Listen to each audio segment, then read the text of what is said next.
Hello everyone, I am here to help you today. I know you use this video to fall asleep, so before that, like the video and subscribe to the channel. Also, where are you from and what time are you watching? Now get comfortable and relax. The hallway was a yawning void of shadows and oppressive silence, interrupted only by the faint creaks of ancient floorboards beneath worn carpeting. A single weak bulb flickered overhead, casting elongated shapes on the walls that quivered like living things. From the moment I stepped into that corridor, I felt an intruder, as though I had trespassed on a secret that the building itself did not want me to uncover. My chest tightened at the very air, heavy with neglect and old dust. Even before setting foot in my assigned room, the uneasy grip of the hotel's atmosphere sank hooks of dread into my mind and refused to let go.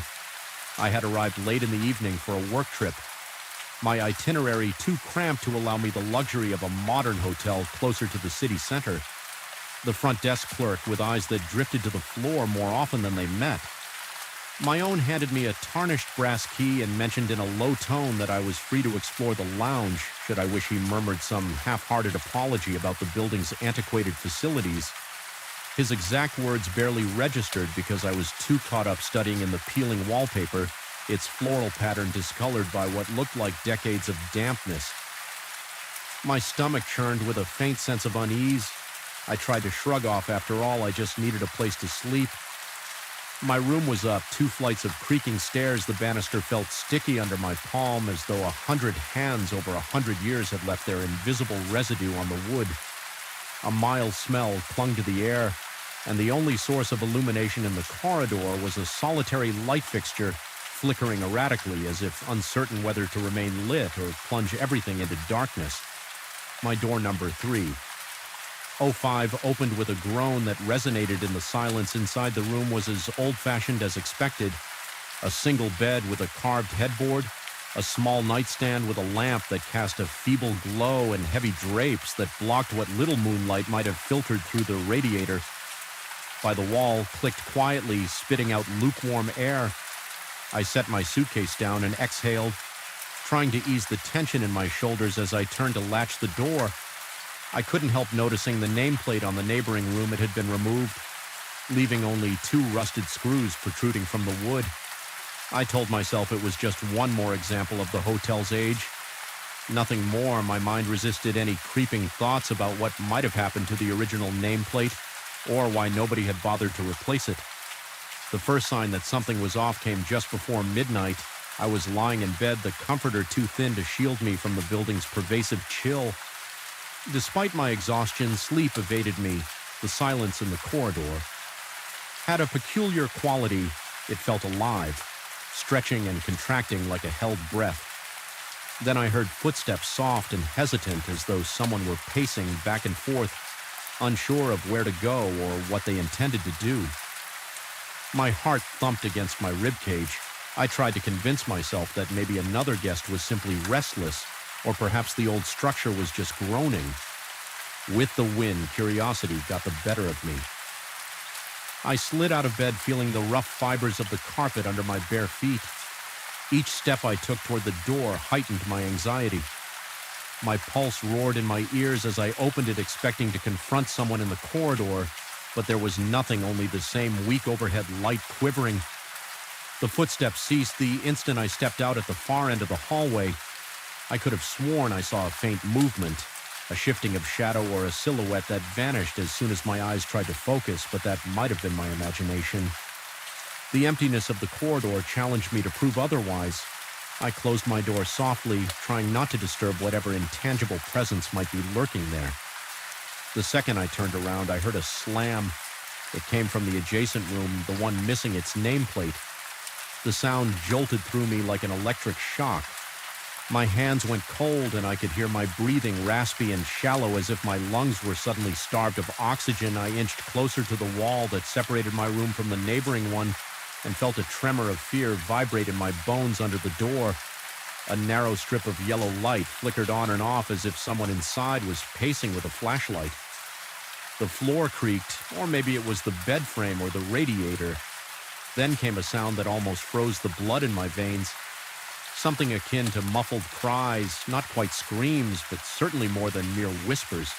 I pressed my ear to the wall, my skin prickling. It was a low moaning interspersed with what sounded like hurried movements, shuffling feet, a jolt of something heavy hitting the floor, and then an abrupt hush. My heart pounded so violently that I half expected it to burst through my rib cage. I had the insane urge to knock on the door to demand to know what was happening in there, but terror rooted me in place. I hesitated for what felt like an eternity before deciding to go to the front desk. By the time I reached the lobby, my breathing had steadied somewhat, but my nerves still buzzed. The clerk looked up at me with an expression that seemed more worried than surprised.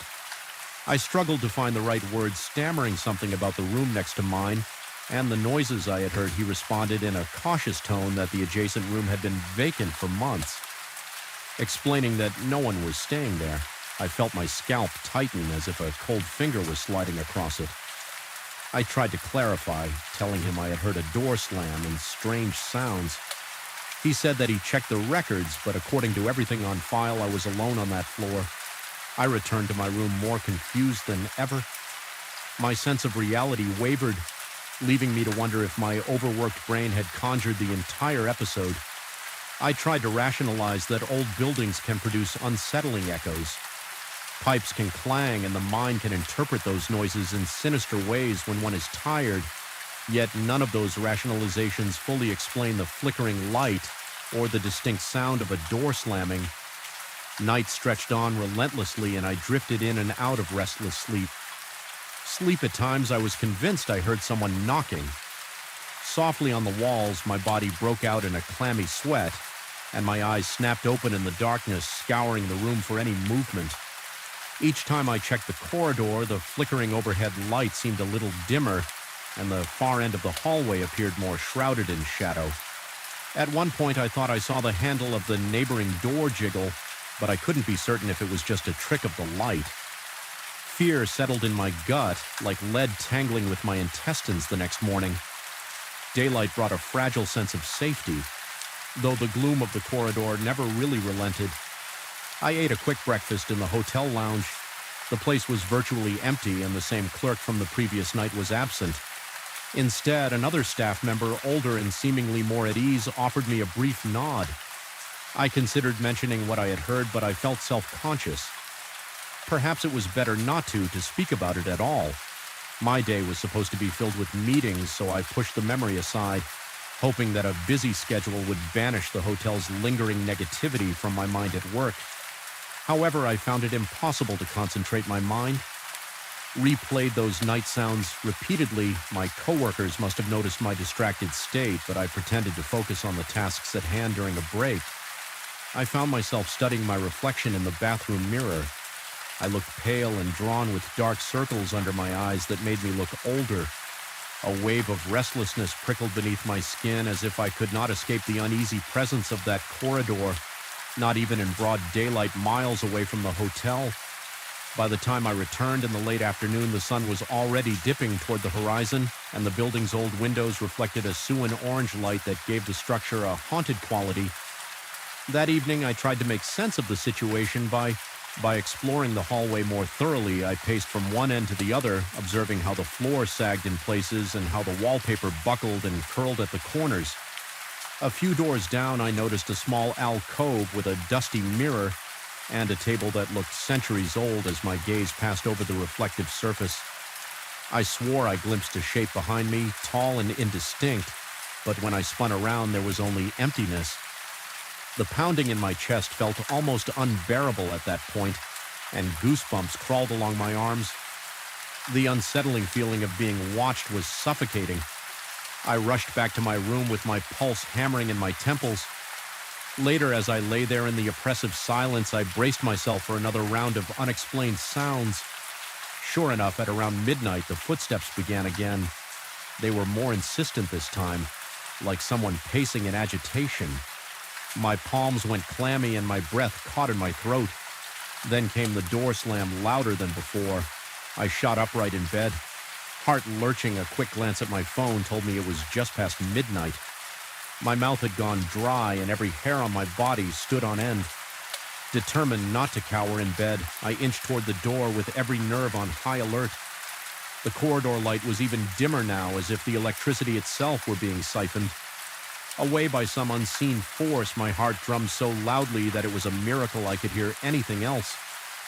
Yet I did hear it muted, shuffling just behind the door of the vacant room. It sounded like a struggle or a frantic search. My instinct screamed at me to get away, but curiosity urged me to step. Closer, the handle of the door next to mine rattled, and then I witnessed something that made my stomach turn to ice. The door slowly inched open, though no one stood there to push it. I caught a glimpse of the interior, bathed in a flickering, sickly light. The shapes inside were vague, broken furniture, torn curtains, a long corridor of shadows that shouldn't logically exist. Given the room size, my heart thundered, and a sensation like invisible hands clutching my chest robbed me of breath. Then, just as quietly, the door shut itself with a snap that reverberated through the hallway. In a rush of panic, I bolted to the stairs. My legs felt numb, barely able to support me as I stumbled down the desk clerk. The same subdued figure as my first night listened to my incoherent account with the blankest expression. I could sense that he was uneasy. Though he tried to maintain composure, he stated again that the room in question had no guest, had not been rented for a significant period of time, and that if I was disturbed by noises, he could move me to a different floor. I sensed he was accustomed to hearing strange reports. I almost accepted his offer, but an odd determination flared within me. I felt a need to confront whatever was in that room, or else I'd remain forever haunted by the possibilities. So I declined his suggestion and thanked him. Feigning confidence I did not feel back in my own room, I resolutely locked the door and pressed my back against it. My mind swirling with worst-case scenarios, part of me questioned my sanity. Had stress and lack of sleep driven me to imagine it all? Could old Pipe's cunning, reflections, and the building's general disrepair here have conspired to trick me? But no, the memory of that door opening on its own would not be so easily dismissed. The raw terror I felt was too visceral to be a mere figment of imagination. I decided to perform a small test. I wedged a chair under my doorknob to ensure no one or no thing could enter. Then I turned off the lights and pressed my ear to the shared wall. What I heard was faint but undeniable. Whispering a laugh language or an intonation I couldn't decipher. My heart pounded so hard my chest actually ached. There came a low scraping noise as though furniture were being dragged across the floor in that other room. With each scrape, my entire body tensed. A single bead of sweat trickled down my forehead, and my breath came in ragged pulls. The terror built to a crescendo inside me, a suffocating tide of dread. I felt as though the corridor walls were closing in, as if the entire hotel was breathing around me, filling its corridors with a malevolent presence. My nails dug into my palms, leaving crescents of pain that grounded me just enough to form a plan I would leave at first light. If the thing next door was determined to remain hidden, it could keep its domain, and I would not be the one to unravel whatever secrets haunted that space.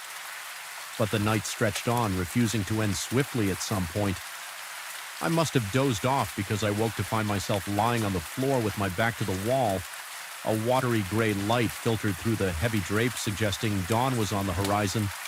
My limbs were stiff and my neck ached, yet a curious sense of calm washed over me as I realized I had survived another round of those unsettling events without even changing out of my wrinkled clothes. I packed my suitcase, fumbling with the zipper because my fingers shook so badly my mind was set. I needed to escape the suffocating gloom of that hotel before it consumed my sanity. Entirely descending the stairs, I felt a heaviness behind me as though eyes were tracing my every step. But I resisted the urge to look back. Upon reaching the lobby, I found the desk empty except for a handwritten note propped up against a tarnished bell. It merely read that I could leave my key on the counter. Every fiber of my being wanted to run out the front door and never look back yet. A sliver of morbid curiosity made me glance once over my shoulder. There at the top of the stairs, I thought I glimpsed a faint shape, human-like, tall and distinct, and observing me with a stillness that spoke of unspeakable secrets. My chest tightened as a wave of apprehension rolled over me. I forced my gaze away and stepped through the exit. A cold early morning breeze hit my face, reviving my senses with its sharp bite, driving away. I couldn't shake the sensation that the entire place was some kind of living entity, that the vac room was a wound in its side, festering with something ancient and malevolent. Though I never gleaned its full nature or purpose, I have no desire to return and satisfy that curiosity. Even now, back in the comfort of my own home, I sometimes wake in the dead of night, convinced I hear hesitant footsteps pacing just outside my bedroom door. The memory forces my heart to hammer in my chest until I remind myself that I'm safe. Far from that place still, the impression lingers that whatever called to me from behind the vacant rooms, Doctor wasn't finished, and it may only be a matter of time before it finds a way to stretch its influence. Beyond those crumbling walls, it's a disquieting thought that has burrowed into my subconscious, ensuring that some night's sleep comes only after a final desperate reassurance that my doors are locked, my windows secured, and that the darkness beyond them is just emptiness, not a silent corridor of an ancient hotel waiting to reveal horrors best left unseen. I felt it the moment I stepped out of the elevator, an oppressive, almost tangible sense of isolation pressing in from every corner of the hallway. The overhead fluorescent lights buzzed faintly, casting a weak white glow over the silent corridor. It was already after 10 at night, and I had stayed behind to finish a crucial report my boss needed for the next morning. I'd worked late before, but something about the stillness of that particular evening felt ominous. From the start, I headed straight to my office, trying to ignore how each of my steps reverberated unnaturally along the walls. Usually the hum of people talking on phones or walking to the break room offered some comfort, even late in the day, but that night nearly everyone had gone home by 8, and I was the only person left on the entire floor. At least Lee, that's what I kept telling myself inside my office. I flipped on the overhead light and tossed my jacket on the back of the chair. The stale air felt heavier than usual, almost as though the ventilation system had shut down my shirt, clung to my skin, and a thin film of sweat already formed at my hairline. With a sigh, I dropped into the seat in front of my computer, determined to push aside the uneasy feeling and get my work done. Minutes stretched on in silence, broken only by the soft clicking of my keyboard and the ticking of a wall clock that sounded unnaturally loud in the void. I tried to focus on the spreadsheet, but my thoughts wandered. Every so often, I found myself glancing at the open door, convinced I'd heard a rustle or a creak in the hallway. Each time I saw nothing but a strip of fluorescent light falling across the vacant corridor. My heart pounded a little harder every time I looked. It was as if my body was bracing for a sudden appearance, someone or something stepping into view. But each time I checked, I was alone. After about an hour of this strained concentration, I decided a cup of coffee might help settle my nerves. I told myself that caffeine would ground me, keep my mind alert, and maybe chase away the growing anxiety constricting my chest. I stood up, trying not to focus on how the silence made even the rustle of my pant legs seem unnaturally loud. My pulse felt heavier than usual, and I realized I was short of breath, as though I'd been running. Reaching the hallway, I was struck by a weird echo of my footsteps. The corridor stretched out with pale fluorescent lights reflecting off the highly polished floor, giving everything a sickly sheen. As I approached the large glass window near the break room, I caught my own distorted reflection. But then I noticed a second figure, some shape behind me, standing still as if it were staring straight into my back. Alarm shot through me in an instant, sending cold shockwaves to my fingertips. My breath caught in my throat, and my heartbeat hammered violently in my ears. I whirled around, nearly stumbling, but the space behind me was empty. Just the same stretch of hallway I had walked down for a moment. I remained rooted to the spot chest, rising and falling in quick, shallow gasps. The corridor was unoccupied. The overhead lights illuminated plain walls without any shadows that might explain what I had seen. My scalp prickled, and the sweat at my temples felt cold, as if the building's air conditioning had suddenly blasted on, but I heard no roar from the vents, telling myself that maybe my eyes had played a trick in the reflection. I forced my legs to move toward the break room. The sensation that something or someone was observing me didn't fade. My every step felt like a performance for an audience hidden just out of sight. The coffee machine was the only source of noise when I arrived. The mechanical hiss and gurgle as it brewed a fresh cup. I focused on that sound, trying to pretend I was just another late-night worker in an ordinary office scenario, but the hairs on the back of my neck refused to lie flat. My mouth felt parched tongue sticking to the roof, so I gulped water from the faucet while the coffee finished. When the machine beeped, I took the hot cup and made my way back to my office. I tried to calm myself by mentally recapping deadlines and tasks for the rest of the week. It didn't help. Every so often a sudden hush descended, an emptiness that settled over the place like a shroud. A single repeated thought kept coming to mind. I was not alone, no matter how much I told myself otherwise. Back at my desk, I resumed my work. My fingers trembled slightly as I typed, and my concentration was broken by the slightest shift in lighting. Several times I stared at the door. The longer I sat there, the more convinced I became that something lurked in the hallway waiting for me to move. I tried to dismiss it as nerves and overactive imagination fueled by too many horror movies and too little sleep, but deep down there was a primal sense of dread I couldn't shake. Eventually I decided that maybe some music might keep my mind from wandering. I put on my headphones, found a familiar instrumental playlist, and turned the volume low enough so that I could still pick up on any external noise. The gentle melody did help. At first I lost myself in the monotony of data entry. My heart rate slowed and the tightness in my chest began to ease. Then the lights in my office flickered, just a momentary blink like a tired eyelid. But it was enough to make me rip off the headphones. My gaze jumped to the fluorescent tubes overhead, watching as they settled back into a steady hum.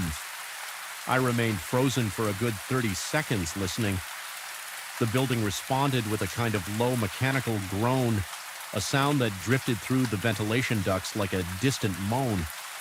I realized I was gripping the edge of my desk with white, knuckled intensity, letting out a shaky breath. I tried to laugh off the flicker as a normal electrical glitch, but as if on cue, the lights pulsed again, sending a brief strobe effect through the room. In those fractions of a second, I thought I saw movement in the corridor, a silhouette passing by the door. My heart beat in my chest, and my entire body tensed without conscious thought. I got up and crept toward the doorway. My breath was shallow and quick, each inhale feeling like a gulp of stale air.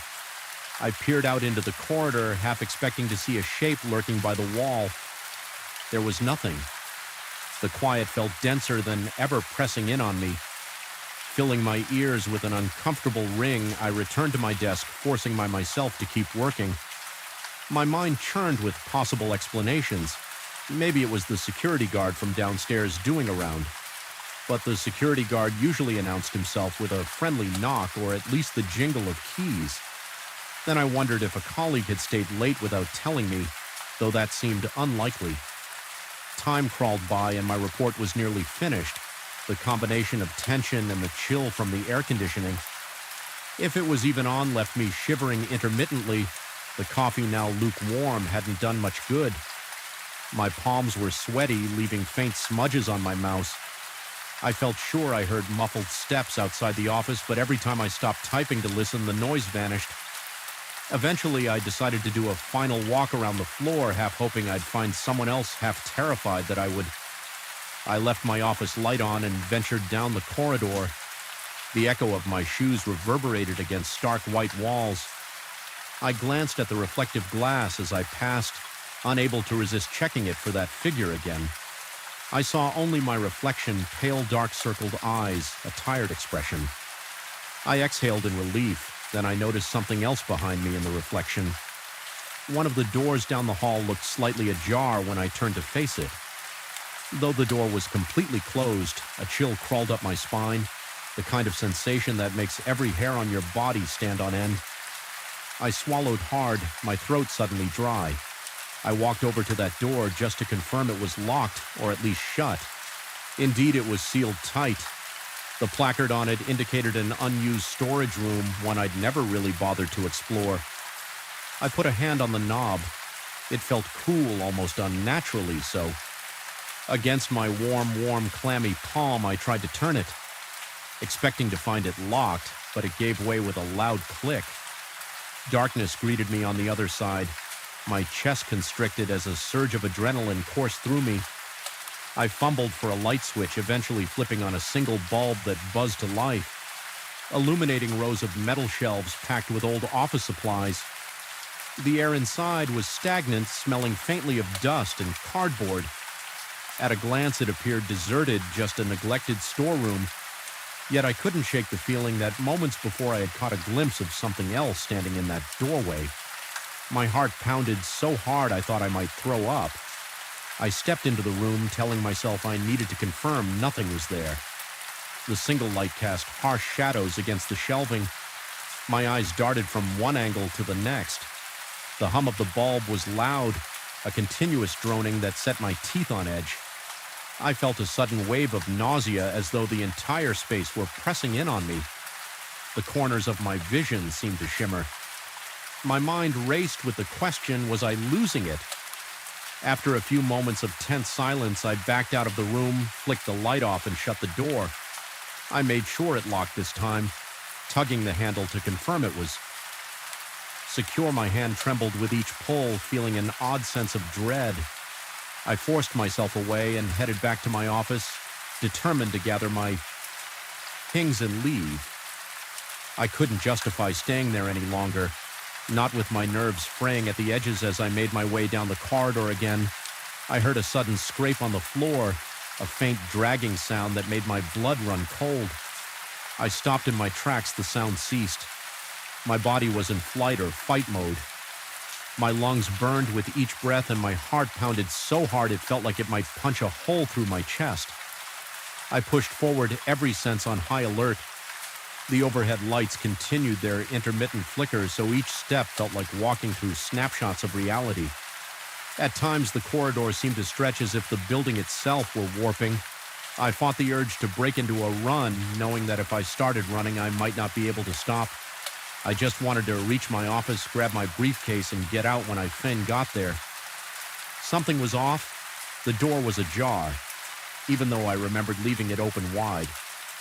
My stomach knotted as I peered inside. The overhead fluorescent lights were off, and the only illumination came from the computer monitor. The screen displayed my unfinished spreadsheet, but the rows and columns were glitching, flashing random numbers. My chair sat at an angle as if it had been spun around. I stood at the doorway, paralyzed by indecision. Then I heard a faint whisper, like a distant breeze passing through a crack. It could have been the ventilation, except it carried the unmistakable cadence of a voice. The blood drained from my face, and I felt rivulets of sweat roll down my temples. My eyes darted around the dim office, searching for an explanation. My breathing was loud in my own ears, ragged and shallow. For a moment, I questioned whether I was physically safe. Was it a stranger who had wandered in, or something I couldn't understand? A primal instinct roared in my mind, telling me to get away from that office. But my bag and keys were inside, and I refused to leave them behind. Summoning courage from the pit of my stomach, I stepped into the darkness, heart drumming like a warning. My hand groped along the wall until I found the light switch. I pressed it, and the fluorescent lamp above clicked and flickered to life. The room looked as it always did, except for my computer screen, which still glitched with random symbols. Then in the reflection of the monitor, I saw the silhouette again, standing directly behind me. The color drained from my vision. My lungs seized. I whipped around, a strangled gasp escaping my lips. Nothing was there. I backed up against my desk, knocking some papers to the floor. The tension in my muscles was so severe I thought I might collapse under the weight of it. With trembling hands, I forced myself to shut down. The computer grabbed my bag and stumbled into the hallway. The corridor lights flickered in that same erratic pulse, as though they were timed to the pounding of my heart. I made a beeline for the elevator, not daring to look into the reflective windows or the dark corners of the hallway at the elevator doors. I slammed the call button repeatedly. The wait felt interminable. Each second stretched on as I struggled to keep my composure. I thought I heard footsteps behind me again, but I refused to turn around. Every instinct telling me that if I looked, I'd see something I didn't want to see. When the elevator finally arrived with a sterile ding, I nearly leapt inside and jabbed the button for the lobby. The doors slid shut, sealing me in a small fluorescent-lit box that felt almost as claustrophobic as the corridor. The overhead light was harsh. making the sweat on my face glisten. I stared at the digital floor numbers descending, counting them down in my head like a survival mantra. On the 5th floor, the elevator abruptly lurched as though it might stall. My breath caught in my throat, panic swarming in my mind. I prayed it wouldn't trap me between floors. A chill ran through my body as the elevator groaned and resumed its descent.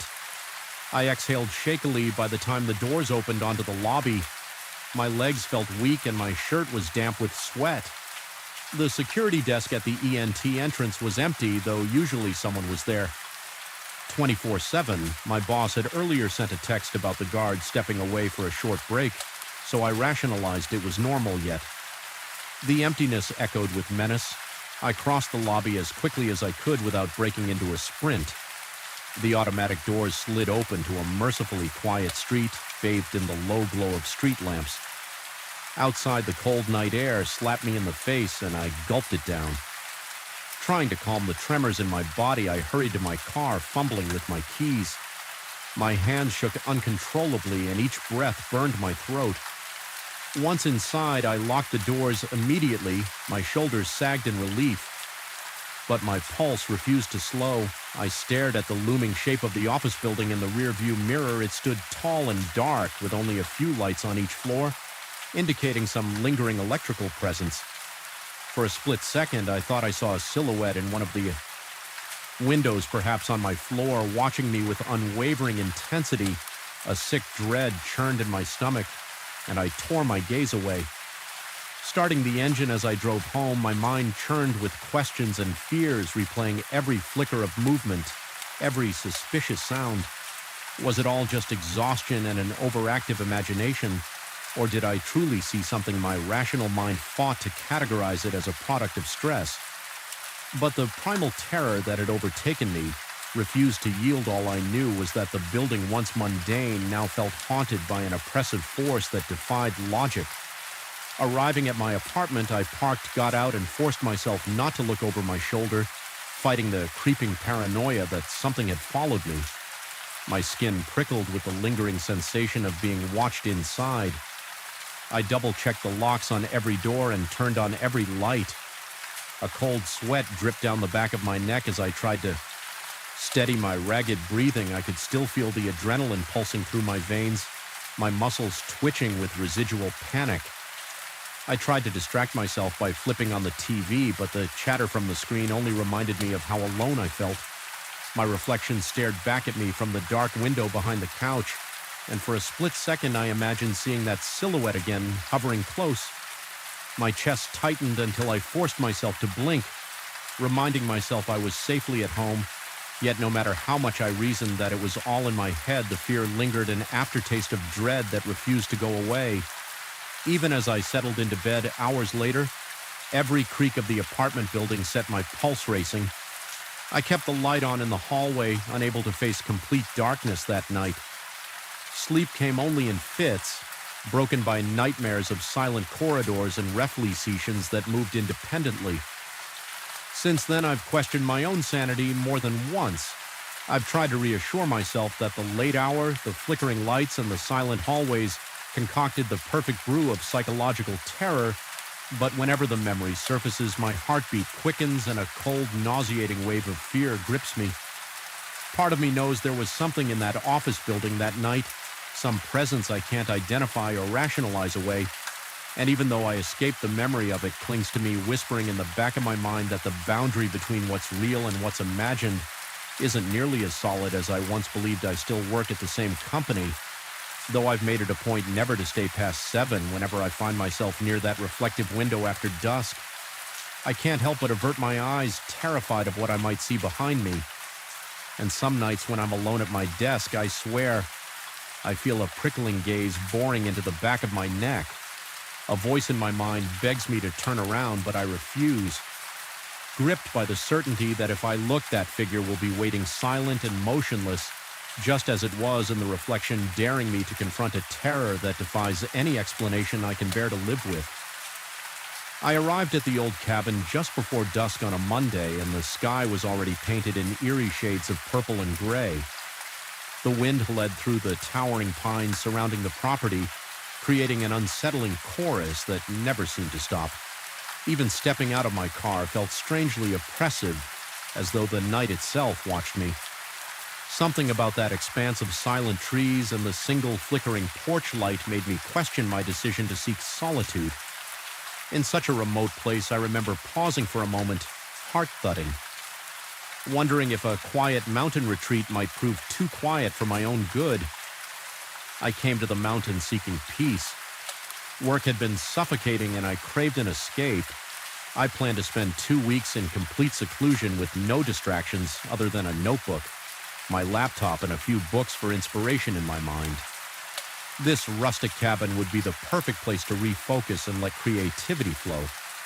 The owner had told me in a rushed phone call that the property was old but structurally sound, and that the surrounding land stretched for acres. I recall him sounding almost relieved that I wanted to stay there, as if the place had been vacant for too long. He recommended I arrive before nightfall because the narrow dirt roads became treacherous in the dark, but I almost wanted that sense of danger. I'd lost my creative spark months ago, and I hoped that a brush with the unknown might reignite it. The interior of the cabin was modest: bare wooden floors, faded wallpaper, a single bedroom, a small kitchen, and a living area with a stone fireplace. The furniture looked worn, each piece sagging from age or neglect. Despite the musty smell, I could appreciate the old-world charm. I found a small desk in the corner of the living area, perfectly placed near a window that overlooked a stretch of pine trees. It felt right, a quiet place to set up my things and let ideas spill onto the pH. If only the atmosphere had remained tranquil on the first night. Everything seemed normal, at least by the standards of an old wooden house in the woods. The floorboards creaked whenever I shifted my weight. A draft slipped through hidden cracks, causing the curtains to flutter.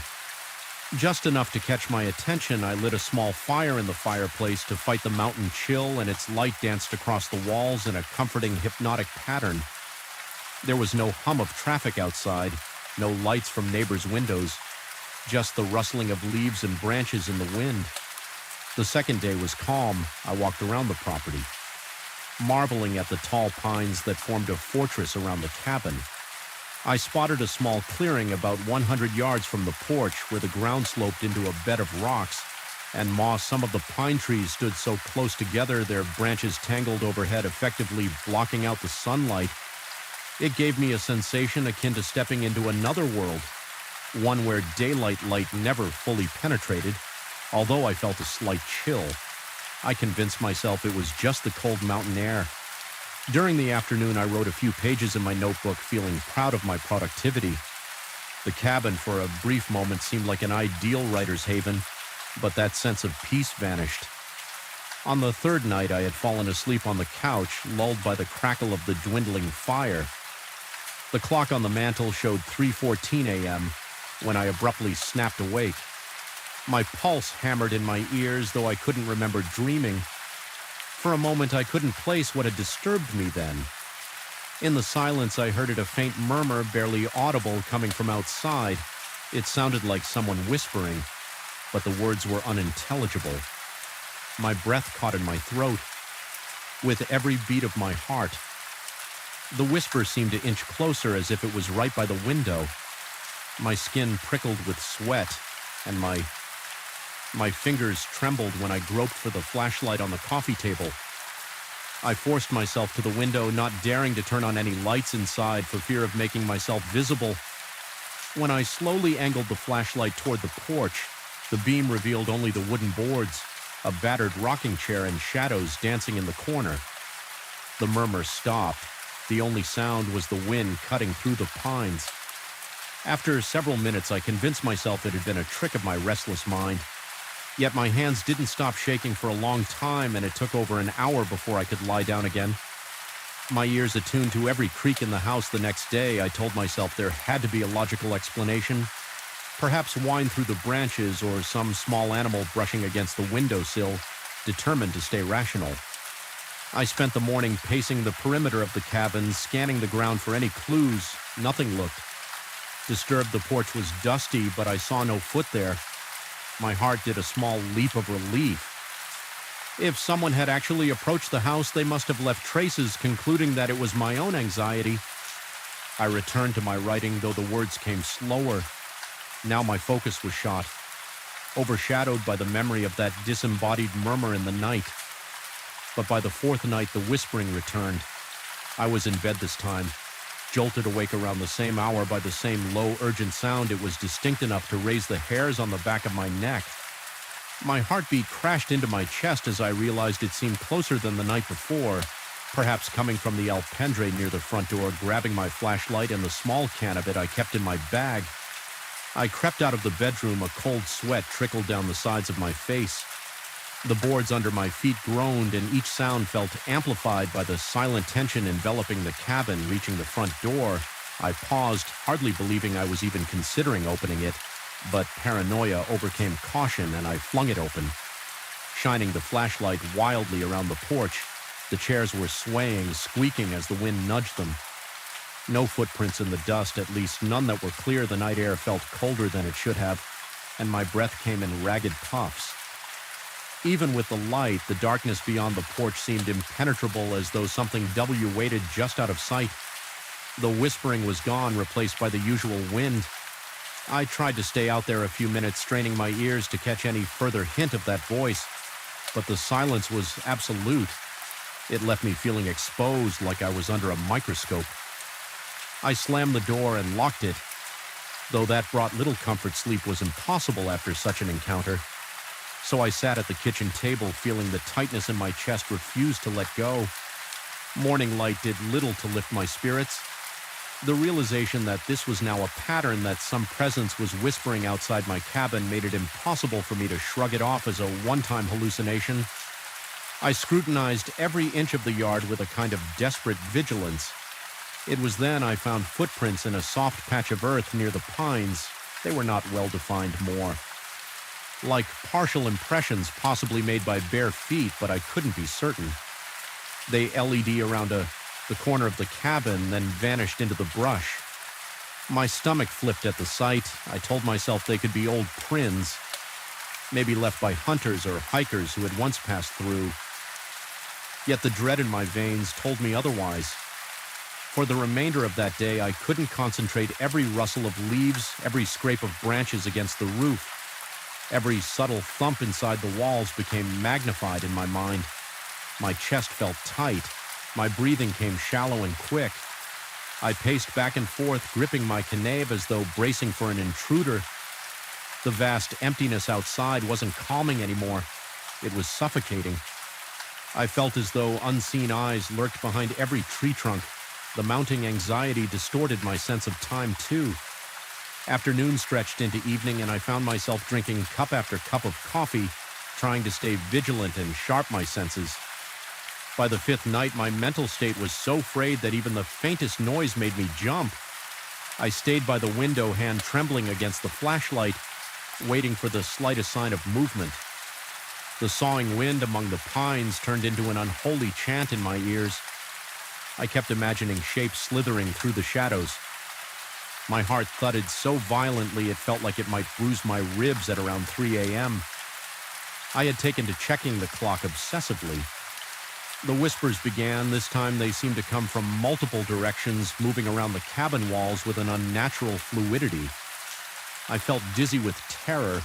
My fingers went numb around the flashlight as I pressed my ear to the window, trying to make sense of the words. They had no clear meaning, just a collection of half-formed syllables that sounded both frantic and oddly melodic. There was a moment no longer than a few seconds when I froze and was convinced something peered at me through the window. My eyes latched onto a faint shape I could just barely make out beyond the glass. My breath caught in my throat. The silhouette was gone, almost as soon as I registered it slipping out of sight with a quiet that felt deeply wrong. My skin felt clammy and a wave of nausea rolled through my stomach. I stumbled back, nearly dropping the flashlight, frantically shining it outside, but all I saw were swaying branches. I barely slept after that. I sat in an armchair, Kane resting on the cushion next to my thigh. Every muscle in my body tensed for a threat I couldn't fully identify. If the sun hadn't risen, I might have lost my grip on reality altogether when dawn finally broke. I felt a surge of relief so profound I almost cried. The idea of spending another night in that cabin with something stalking around the perimeter, whispering incomprehensible words, became unthinkable.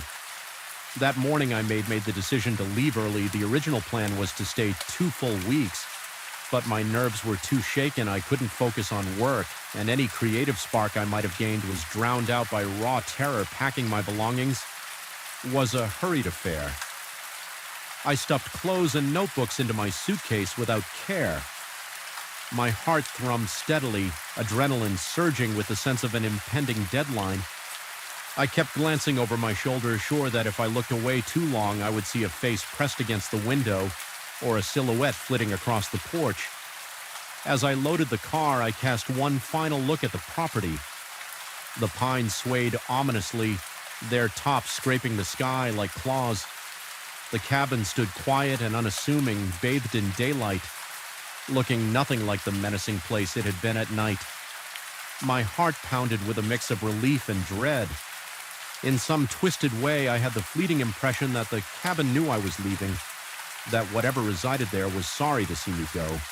The mere thought sent a shiver down my spine. My hands were cold as ice and beads of sweat dotted my forehead. Despite the crisp morning air driving away, I tried to rationalize the events. Could it have been the wind combined with an overactive imagination? Was my mind playing tricks on me due to isolation and lack of sleep? A part of me desperately wanted to believe that. But the memory of those footprints, that silhouette, and those maddening whispers clung to me. The sensation that I was being watched didn't abate until I was miles down the winding road, passing a sign that marked the edge of the property. Even then, I half expected to glimpse movement in my rearview mirror, the owner later asked. In an email if everything had been okay, stating that I had left earlier than expected, I responded in the vaguest terms, mentioning only that I had personal matters to attend to, but thanked him for the cabin rental. I couldn't bring myself to describe what I had heard or felt. Part of me knew he wouldn't understand. Or worse, maybe he would understand all too well, and I didn't want confirmation of something I was struggling to label as a product of my own fear. Weeks have passed since I returned to my apartment. My nights even now are filled with anxious tossing and turning. Occasionally I jerk awake in the early hours of the morning, heart pounding in my ears, convinced that the same hushed murmurs float just beyond my window. My mind races back to that cabin, to the hush of the pines, to the footprints in the soil. I keep my Canavet on the nightstand, a foolish precaution in a city apartment, but it's the only thing that grants me a small sense of control.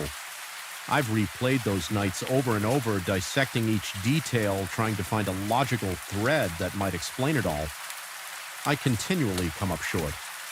The only conclusion I've drawn is that sometimes we invite ourselves into places that reject our presence, places that hold echoes of stories older and darker than any we could conjure.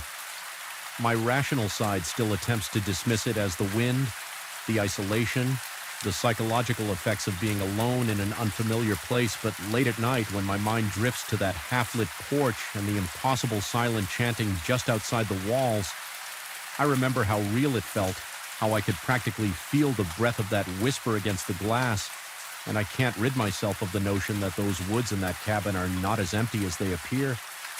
Something followed me in the darkness, circled around the property, whispered at the threshold of my door.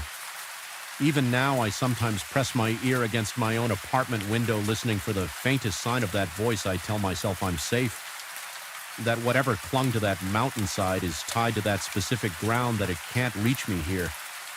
Yet there's a drawing dread, an ever-present echo in my mind that won't be silenced. I suspect that if anyone else ever sets foot in that old cabin, they too will hear those night murmur weaving in and out of the pine branches. They might brush it off as a trick of the wind at first, as I did until the inevitability of the situation sinks in. No matter how far I try to distance myself, I'm haunted by the knowledge that certain places carry their own sort of life, a life that can brush against yours in profound, unsettling ways. I managed to leave before anything worse could happen, but I wonder if part of me remained behind, trapped in those endless whispering nights. Sometimes it feels as though I'm still in that musty living room, flashlight in one hand, Canofet in the other, holding my breath and waiting for the next murmur to drift through the darkness. And that is a feeling that may never truly go away. In darkness swallowed my new home from the moment I first stepped inside. The thick, stagnant air seemed almost alive, settling heavily on my shoulders as I flicked the light switch in the foyer. A single bulb sputtered to life overhead, casting a weak, quivering glow across walls stained with years of neglect. Right away, a prickle crawled up my spine as if someone hovered just beyond my field of vision. Yet this old house was the best I could afford, so I told myself that I was just being paranoid. I remember letting out a long breath as I locked the door behind me, uncertain whether I felt secure or as though I just sealed myself in with something unnamed and waiting. I moved here primarily for the low cost and for its convenient proximity to the city center. The house, a once stately Victorian with a tall, sagging roof and peeling paint, sat on a quiet street, within walking distance of shops, restaurants, and my workplace on paper. It was ideal. Cheap, accessible, large enough for me to have an office on the ground floor, but the instant I walked in, I sensed that the interior was wounded by time and secrets. The floorboards in the hallway creaked under my weight, releasing puffs of dust as though exhaling the memories of previous tenants. Despite my unease, I forced myself to consider practicalities.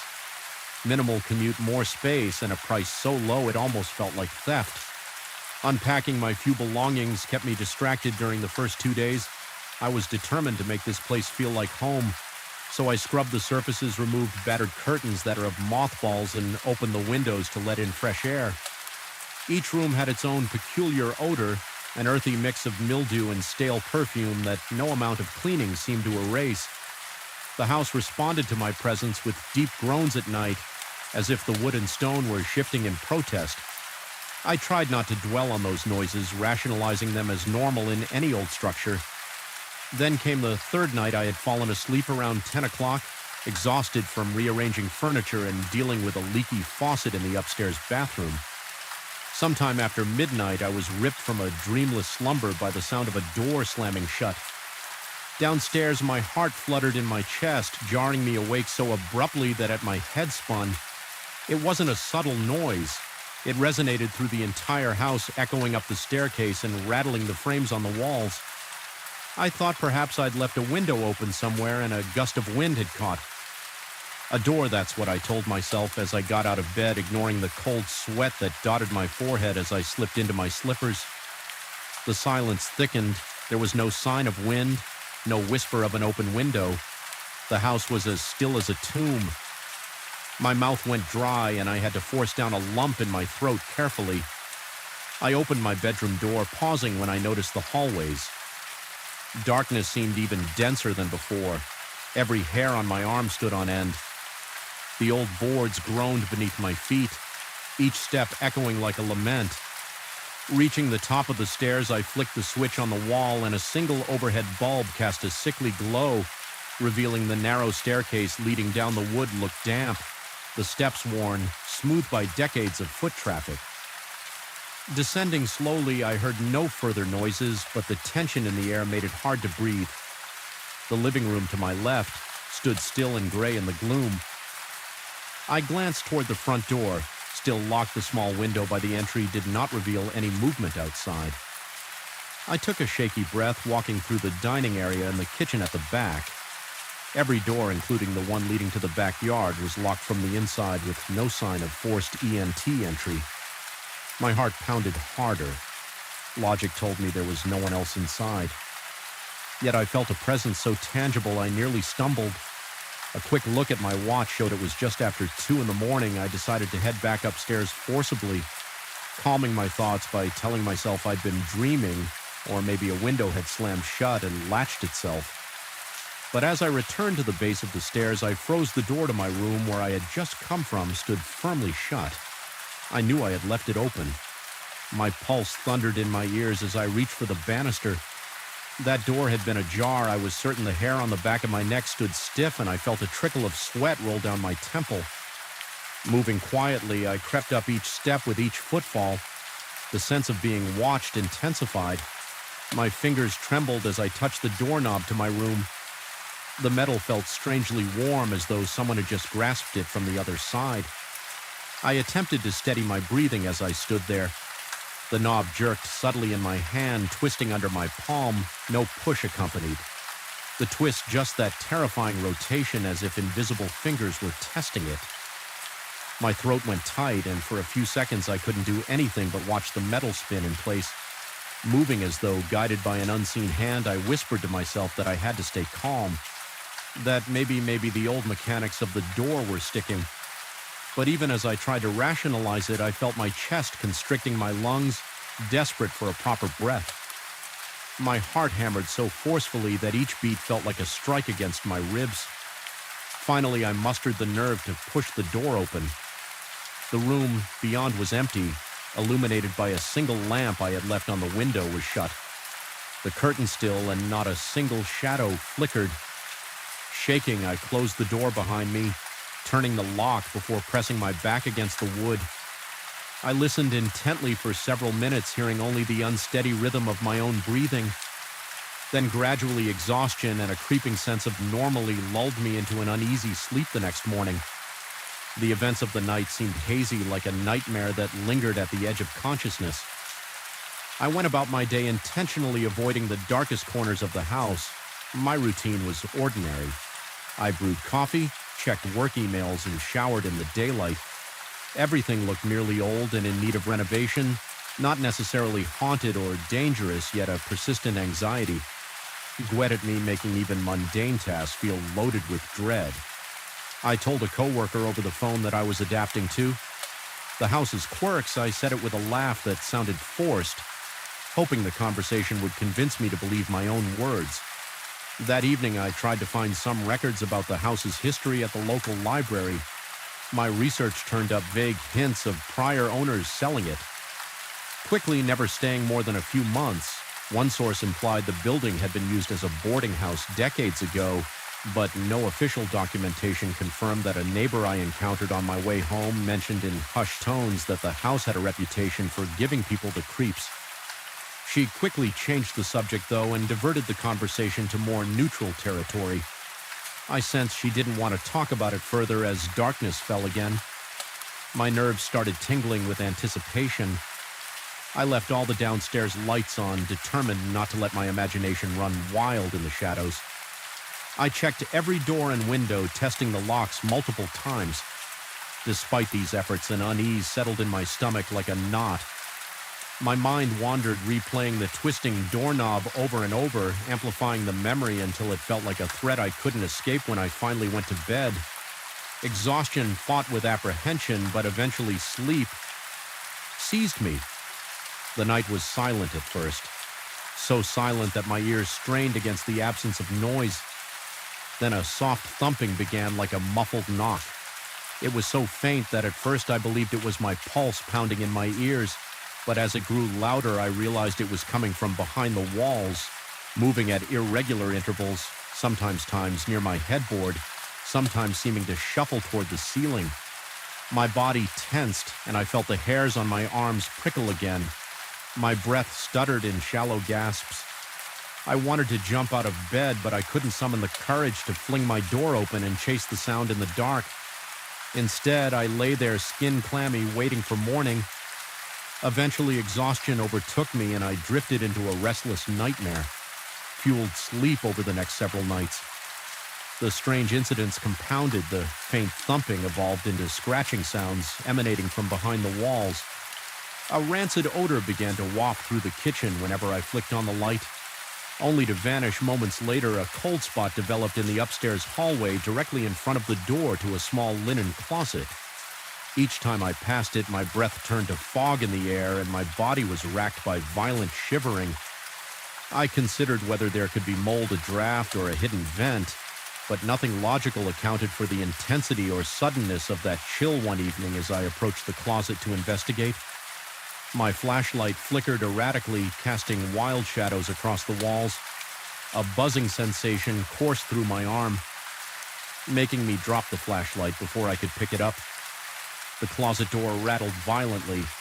My knees nearly buckled with fear, and my heart pounded so hard that black spots danced in my vision. I retreated to my bedroom room, slamming the door. My hands trembled so badly I had trouble locking it. I could feel a tingling under my skin as though adrenaline surged through every cell. Making me lightheaded in that moment, I recognized that it wasn't just the house's age.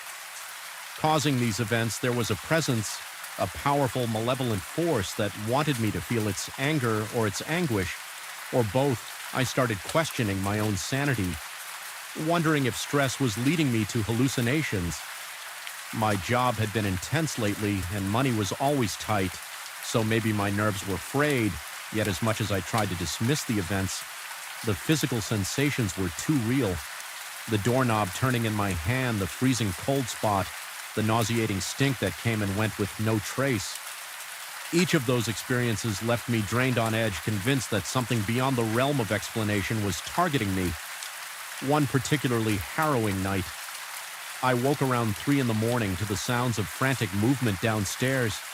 It resembled heavy footsteps pacing through the living room, accompanied by muffled bangs as if furniture was being shoved or toppled. Despite how terrifying that might have been for anyone else, a strange cold determination settled over me. I decided that I couldn't keep cowering in my room. I picked up a metal flashlight, my only real weapon, and forced myself to descend the stairs. My heart thundered, my breathing quick and shallow. My palms left sweat stains on the flashlight's grip. When I reached the living room, I found it in perfect order. No chairs overturned, no furniture moved, not a single rug out of place.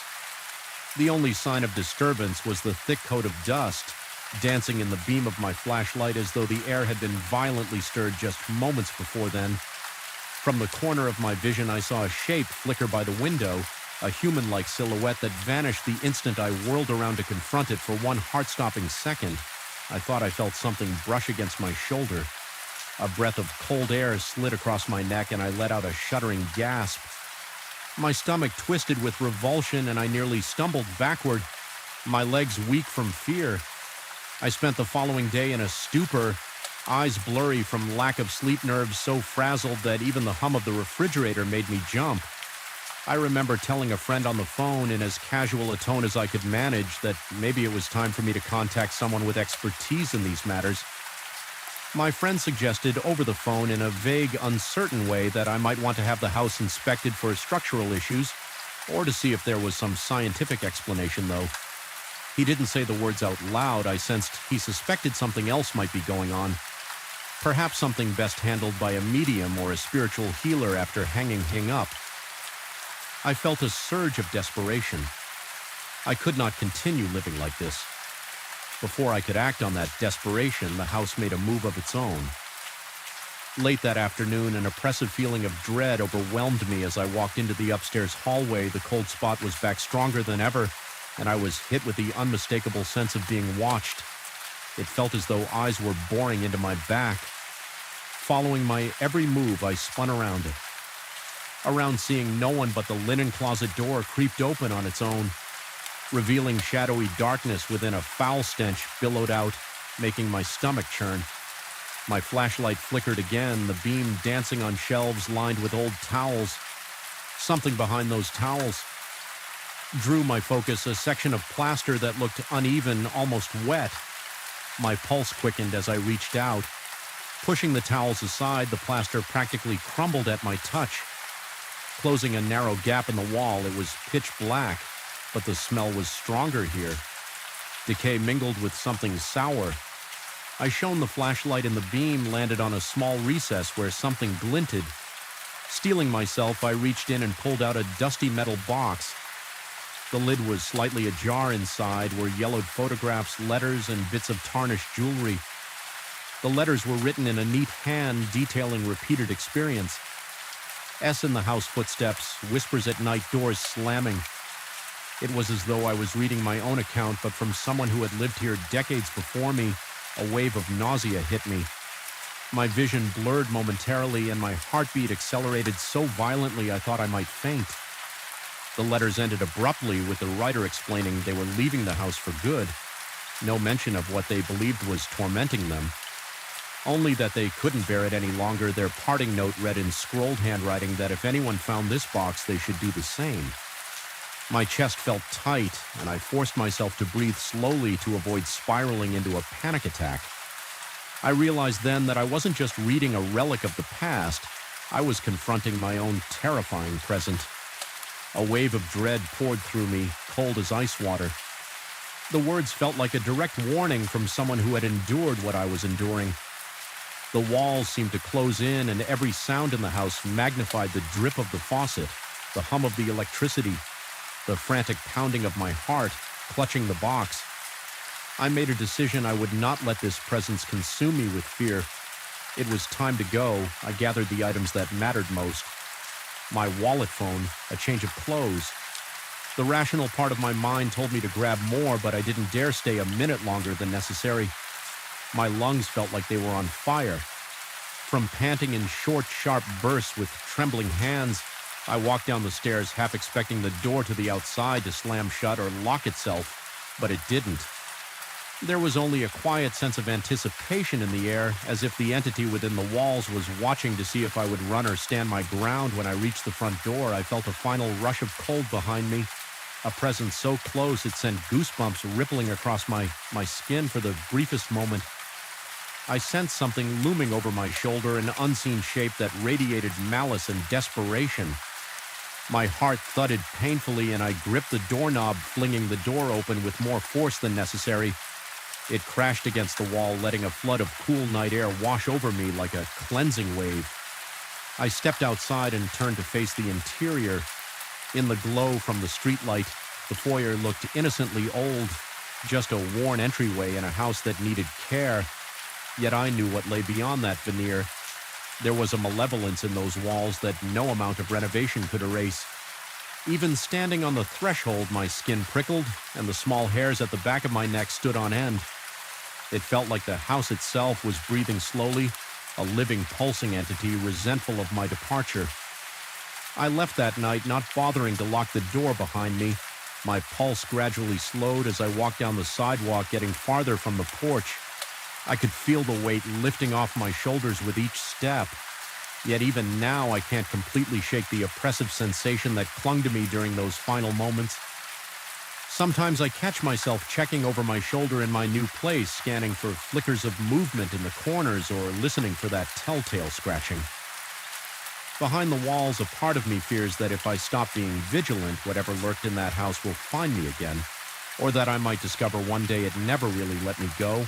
I may have escaped physically unscathed, but my psyche bears the scars of what I experienced in that old Victorian, the claustrophobic darkness, the twisting doorknob in the middle of the night, and the silent, suffocating presence. Behind the walls remain lodged in my memory. I still can't explain what happened in that place, whether it was some restless spirit or just my overwrought mind. All I know is that when the house decided to make itself known, it did so in ways that defied rational thought and left me terrified to the core. Even now, recalling those nights makes my chest tighten. Fear rattles in my bones like an echo of the house's incessant, haunting groans. Though I walked away, part of me stayed behind in that musty hallway where the air was perpetually stale and shadows moved of their own accord. I sometimes wake in a cold sweat, convinced I hear a door slamming somewhere far below my bedroom, followed by the slow, deliberate turn of a doorknob. And in those moments, I wonder if I'll ever truly be free from the memory of that place, or if it will forever remain a shadow at the corner of my vision, waiting for the day I let my guard down just enough to let it back in. The fluorescent lights in the factory corridor always seemed to hum in discord, a low electric buzz that clawed at my nerves whenever I was alone on that particular night. I remember feeling the weight of the silence between those pulsating lights. It was the kind of quiet that wasn't really quiet at all, more like a vacuum where every step reverberated off the high ceilings and distant walls. I had grown used to working nights, used to the echo of my own footsteps, used to checking corners, just to be sure I wasn't imagining things lurking in the shadows, but that night felt different from the start. There was a suffocating pressure in the air, a nagging sense that I wasn't the only one haunting those corridors. I clocked in just before midnight. The usual routine, the factory operated 24 hours a day, churning out machinery parts with an endless mechanical roar that sometimes stopped making sense. If I listened too closely, my shift was typically spent walking the perimeter, making sure the machines were running smoothly and the emergency systems were in check. The managers like to have someone on site who could react to power outages, accidents, or the occasional short circuit that rattled the production line. I never minded the loneliness. In some ways, it was a relief not to be stuck in a crowd. Yet that night, loneliness became something else, a primal fear of emptiness. An hour into my shift, I noticed an emergency light in the far corridor flickering ominously. Its pale dying glow illuminated a narrow stretch of wall revealing scuffed paint and years of grime where people rarely walked. I thought it was just a loose connection or an old bulb. Nothing out of the ordinary, but the way it kept sputtering, flashing erratically, gave me a gnawing feeling in the pit of my stomach.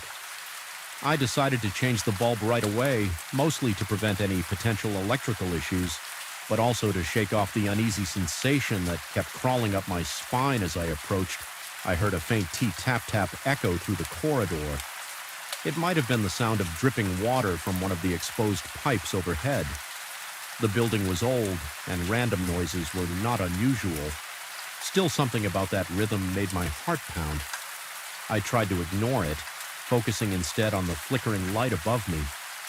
I dragged a small stepladder closer, carefully climbed up and began unscrewing the old bulb halfway through the process. I glanced down the corridor to ensure nothing was rolling toward me. Forklifts and pallet jacks sometimes got left out, and I didn't want to be in anyone's path. That's when I saw it, a shadow on the far wall, distinctly human in shape, standing perfectly still. I froze at first. I assumed it had to be my own silhouette cast by the sporadic light. But the angle was all wrong. I leaned left, leaned right, wiggled my arm slightly. My own shadow should have shifted too, but this one didn't budge. It remained static like a dark stain on the concrete blocks, as if it were watching me.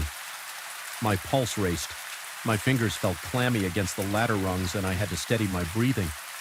I tried to rationalize maybe there was another light source behind me or some trick of perspective. I glanced around for anything that could project such a shape, but there was nothing except the occasional overhead lamp and the flickering emergency bulb as I resumed unscrewing the old light. I caught another glimpse. The shape had moved not by a large distance, but enough to notice it wasn't a graceful shift. More like a sudden jerk, as though it had stepped through the wall and now hovered half inside. Half outside, I nearly dropped the replacement bulb. My heart hammered so loudly I could feel the throbbing in my ears. I forced myself to breathe through my nose, trying to stay calm.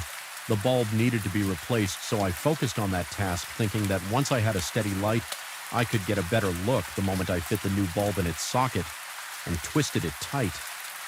The corridor lit up in a harsh fluorescent wash. I looked back at the wall. The shadow was gone. Every hair on my body stood on end. Even though the shape had vanished, I felt sure that I was not alone. The corridor seemed to breathe in unison with me, as if alive and aware. My palms were slick with sweat, and my heartbeat pounded in my throat. I told myself that exhaustion was playing tricks, that maybe I needed a break, but I couldn't shake the lingering dread that clung to me like a second skin. I climbed down and returned the ladder to the maintenance closet. On my way, I passed one of the break rooms. A coworker was inside finishing a cup of coffee. He gave me a quick glance and asked, indirectly, if I felt okay. Noticing I looked pale, I nodded and mumbled something about a weird flickering light that had startled me. He shrugged sympathetically and mentioned that the old corridors could be creepy at night. He didn't seem alarmed, so I tried to calm myself, but the sensation of being watched refused to dissipate, determined to keep to my routine.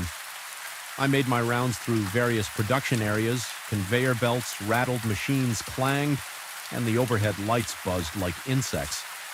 I checked each station's gauges and noted the readings in my logbook. The mechanical den was almost comforting compared to the unnatural silence of that far, far corridor. Yet every so often I swore I saw something or someone just out of my peripheral vision. It was always a fleeting shadow slipping into a corner, a momentary flicker. Beyond a stack of crates, each time I whipped around, I found nothing but empty walkways. The paranoia built steadily. My breathing grew shallow. Whenever I entered a dimly lit area, my hands trembled and a slick sweat coated my back. The entire factory felt wrong, as if it were pulsing with a hidden heartbeat, synchronized to my own panic. Several times I stopped to listen, certain I would hear footsteps behind me every time I heard only the droning hum of distant machinery by 2 a.m. I'd circled back near that corridor. I felt compelled to check it again to prove to myself there was a perfectly logical explanation for the shadow. The new emergency light shone brightly over the spot, making the hallway almost too bright. In that single patch, everywhere else was cast in gloom. I stood there, eyes scanning the length of the wall, noticing the chipped bricks and rust-colored stains near the floor. An odd stench lingered like old metal and damp cloth. My stomach tightened as I stood in that spot. The emergency light flickered just once like a faint pulse, and in that fraction of a second I saw the shadow reappear. It wasn't on the wall this time. It seemed to be standing a few feet away. Not attached to any physical form, I could see it hovered there, a silhouette with indistinct edges darker than the surrounding gloom. I could swear it faced me, though it had no discernible features. A paralytic wave of fear rippled through me, and my muscles tensed so hard I almost couldn't move. My heart hammered in my chest, each beat louder than the one before. I felt my breath catch, and a cold sweat broke out on my forehead for a moment. I considered running, just sprinting away from that thing, but a strange fascination rooted me to the spot. I wanted to understand it, or at least confirm it was really there. My mind scrambled for logical explanations, maybe a trick of the lighting or a temporary burn-in on my retinas, but I kept seeing it unmoving yet undeniably present. The overhead lamp flickered once more, and in that brief strobe of darkness, the silhouette disappeared. I forced myself to move every step, a battle against the adrenaline coursing through my veins. My breath was coming in ragged gasps, lungs tight as if I'd run a marathon. My mouth felt dry and my tongue stuck to the roof in my mind. I replayed the image repeatedly, questioning what I had seen. Could it have been a person? If so, where did they go? If not, what was I dealing with? I drifted into a maintenance bay adjacent to the corridor. The walls. There were LED with tool racks and half-finished repairs. My plan was to check that everything was in order, hoping the familiarity of the tools would ground me. The overhead lamp gave off a faint hum, but I heard another sound beneath it, a rhythmic dripping as if someone was tapping a metal pipe. Somewhere above my fingers tingled with the urge to turn on every light in the room to banish the gloom that slithered in the corners. I started to feel a slight pressure in my head, as though the air was thinning. My vision blurred for a moment, and I shook my head to refocus. That's when I caught a glimpse of movement near the tool racks. A shape lingered behind a row of shelves, peering at me through the gaps. I couldn't see any eyes yet. The sense of being watched was overpowering. My throat constricted, and I felt like a cornered animal, every instinct screaming to flee. I backed away, my chest so tight I could hardly breathe. The shape glided out from behind the shelves, closer now, but still impossible to define. It was as if the air itself had darkened, forming a void that flexed and pulsed. My heart pounded so violently that I felt nauseated. I tried to speak, maybe to call out, but my voice wouldn't come. Silence pressed in my mind. I ordered my legs to move, and finally they obeyed. I stumbled back into the corridor, half running, half staggering. My footsteps echoed insanely, slapping the concrete floor with frenzied force. At every turn I sensed that presence behind me, as if it were following just outside my field of vision. My peripheral caught hints of a flicker or glimmer of darkness that vanished whenever I spun around. Eventually I reached the main production floor. The cacophony of the machines felt like a blessing, a wall of sound that drowned out my fear. For a moment, workers were stationed at intervals, each busy with their tasks. They paid little attention to me as I approached, though. A few seemed concerned by my distraught expression. One of them asked indirectly if I needed to sit down. I nodded. Deciding it would be best to take a short break, I found a secluded corner behind stacked pallets, trying to steady my breathing. My clothes clung to my damp skin, and my hands shook uncontrollably. The sense of something trailing me remained like a pair of eyes locked onto the back of my skull as the minutes ticked by. I tried to convince myself I was overreacting. Perhaps the flickering lights and labyrinth of corridors had turned my imagination against me still. Each time I closed my eyes, I saw that silhouette. My body wouldn't stop trembling. The hum of the factory became distant and hollow as if I were hearing it underwater. Finally, I decided I couldn't spend the rest of my shift cowering. I needed some form of closure, forcing my quivering legs to move.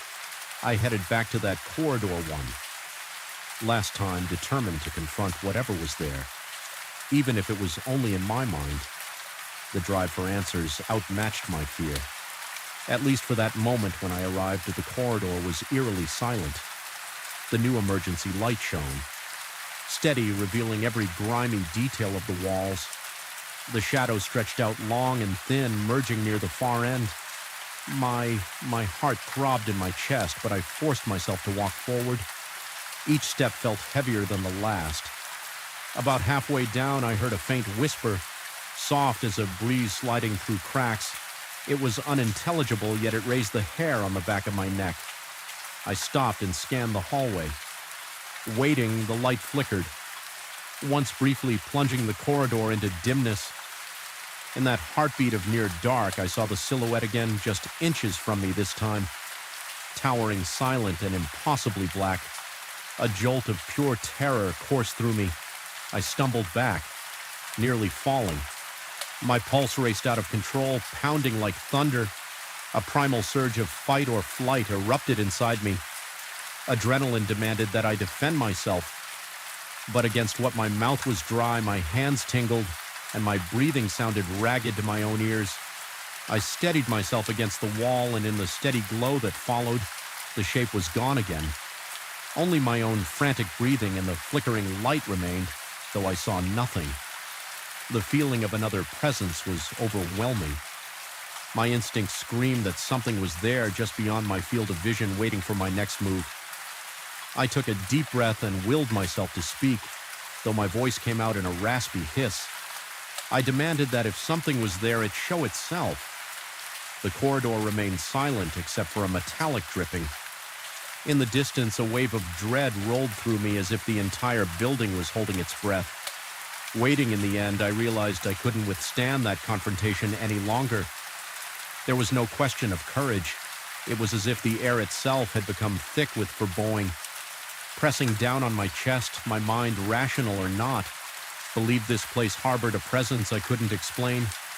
I turned and walked away, forcing my trembling legs to carry me every few steps. I glanced over my shoulder, half expecting to see that figure behind me. All I saw was the bright glow of the emergency light steadily illuminating an empty corridor. I finished my shift feeling drained both physically and mentally. My supervisor asked indirectly about my condition.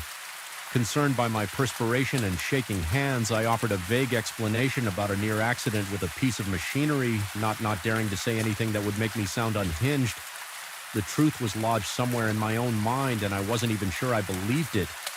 Still, I knew in my gut that whatever I had seen was real, at least real enough to haunt me now. Whenever I look back, I can still feel the prickling sensation at the base of my skull, as if that shadow still watches me from behind some invisible veil. I never spoke openly about it again. I continued my routine for the remainder of my time at the F factory, meticulously avoiding that corridor whenever possible. When avoidance wasn't an option, I moved through it as fast as I could, eyes forward, doing my best not to look at the walls. Yet even with my gaze locked ahead, I would still sense it there, a silent silhouette waiting in the periphery of my vision, challenging my sanity. It never attacked me, never touched me in any tangible way, but the quiet, oppressive aura it projected was enough to keep me on edge. Every moment I spent in that place, it became the ever-present menace. In my mind, a question that gwed at my sanity was, I truly seeing something supernatural, or had the long hours and the isolation chipped away at my perception of reality? To this day, I can't shake the feeling that it followed me. Sometimes I catch a shadow at the corner of my eye in my own home or on a dimly lit street, a fleeting shape, a flicker of movement, a sharp chill in the air when there should be none. Each time my heart constricts and my breath catches in my throat. I've convinced myself it's just a trick of the mind, a product of lingering trauma, but deep down part of me wonders if I've truly escaped. That lingering doubt is the real horror. It's the knowledge that fear doesn't need to manifest physically to be real. It can be enough for it to exist within you. Forever, cold OED in your psyche, reminding you of that shadow in the corridor, static, silent, and all too aware. And if it truly was something beyond my understanding, maybe it still waits in that factory, hidden between the flickering lights and the humming machines, ready to appear when someone else feels just a little too isolated, a little too afraid, a little too alone in the night dire. But the night air felt unnaturally thick, as though the very atmosphere were conspiring to choke me with dread. Even the faint glow of the moon shining high above the preserved woodland near my condominium seemed pale and sickly, more a feeble lamp than any source of comfort. Something about that stretch of trees always gave me pause, but lately I'd found myself returning home far later than usual. My shift at work running into long hours, and each time I approached the parking lot that bordered the woods, I sensed I wasn't alone. The jagged silhouette of trees loomed over me like silent sentinels, as though they stood guard against a secret I was never meant to uncover. My name is Victor. I'm an ordinary man who moved to this condo for a bit of peace and quiet. Initially, I was thrilled that my building backed onto a segment of untouched forest.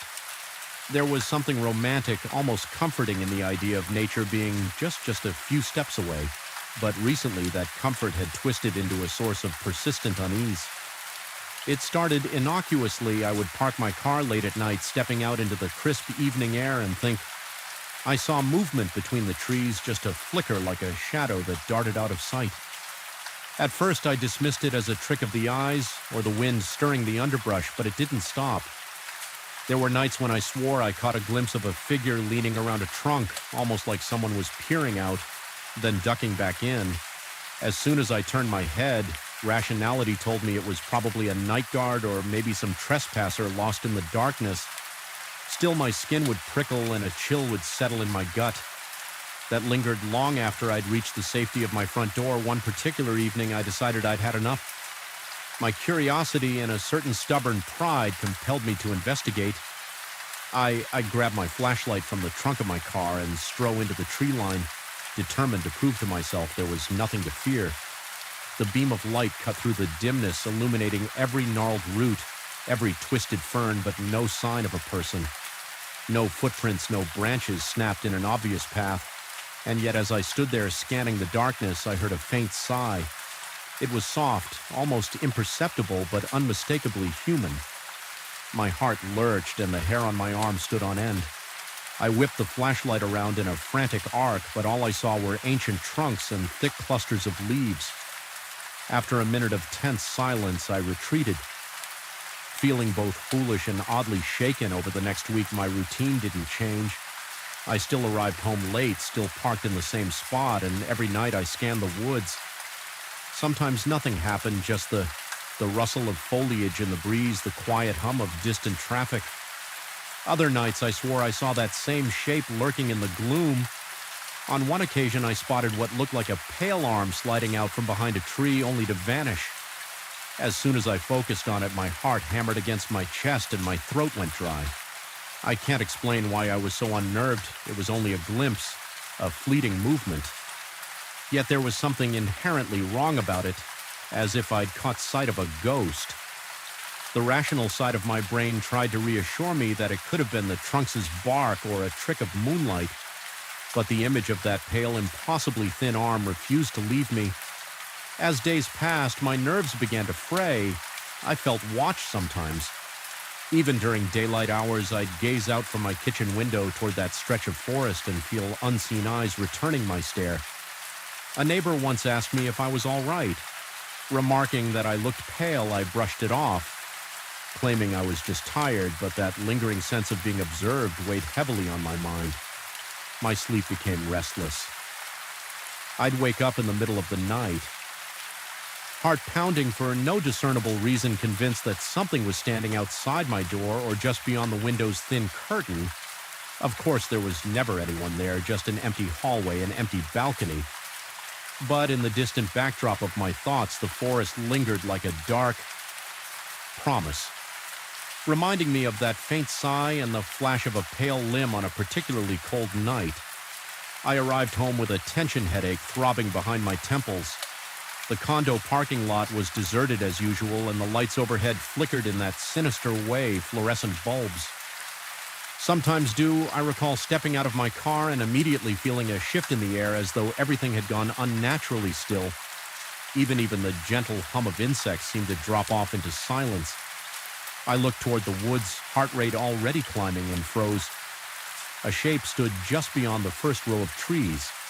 It was tall, almost matching my own height, and it had the vaguest outline of a person. My chest constricted. I lifted my phone, trying to use its camera light to get a clearer view, but the light didn't reach far enough to reveal more than an indecipherable mass of darkness with my pulse hammering. I inched closer. I could hear my own breathing, ragged and shallow, echoing in my ears. Suddenly, a faint crunch of leaves came from that shape's direction, as if it were shifting its weight or taking a step. Adrenaline surged through me and a wave of heat shot through my limbs. I wanted to call out to it. Part of me believed that if I confronted this presence, I could make sense of the fear, but my vocal cords felt paralyzed after a moment that felt interminable. The shape melted backward into the dark. No running, no snapping of branches, just an unnervingly silent retreat. When I reached the spot where it had been, I found nothing but a scattering of dead leaves and the strong scent of damp earth. I swept my phone's light around, but there was only empty forest. That was when I noticed how intensely I was sweating. Despite the evening chill, my shirt clung to my back and my hands were shaking so hard that the phone's light jittered in frantic patterns across the ground.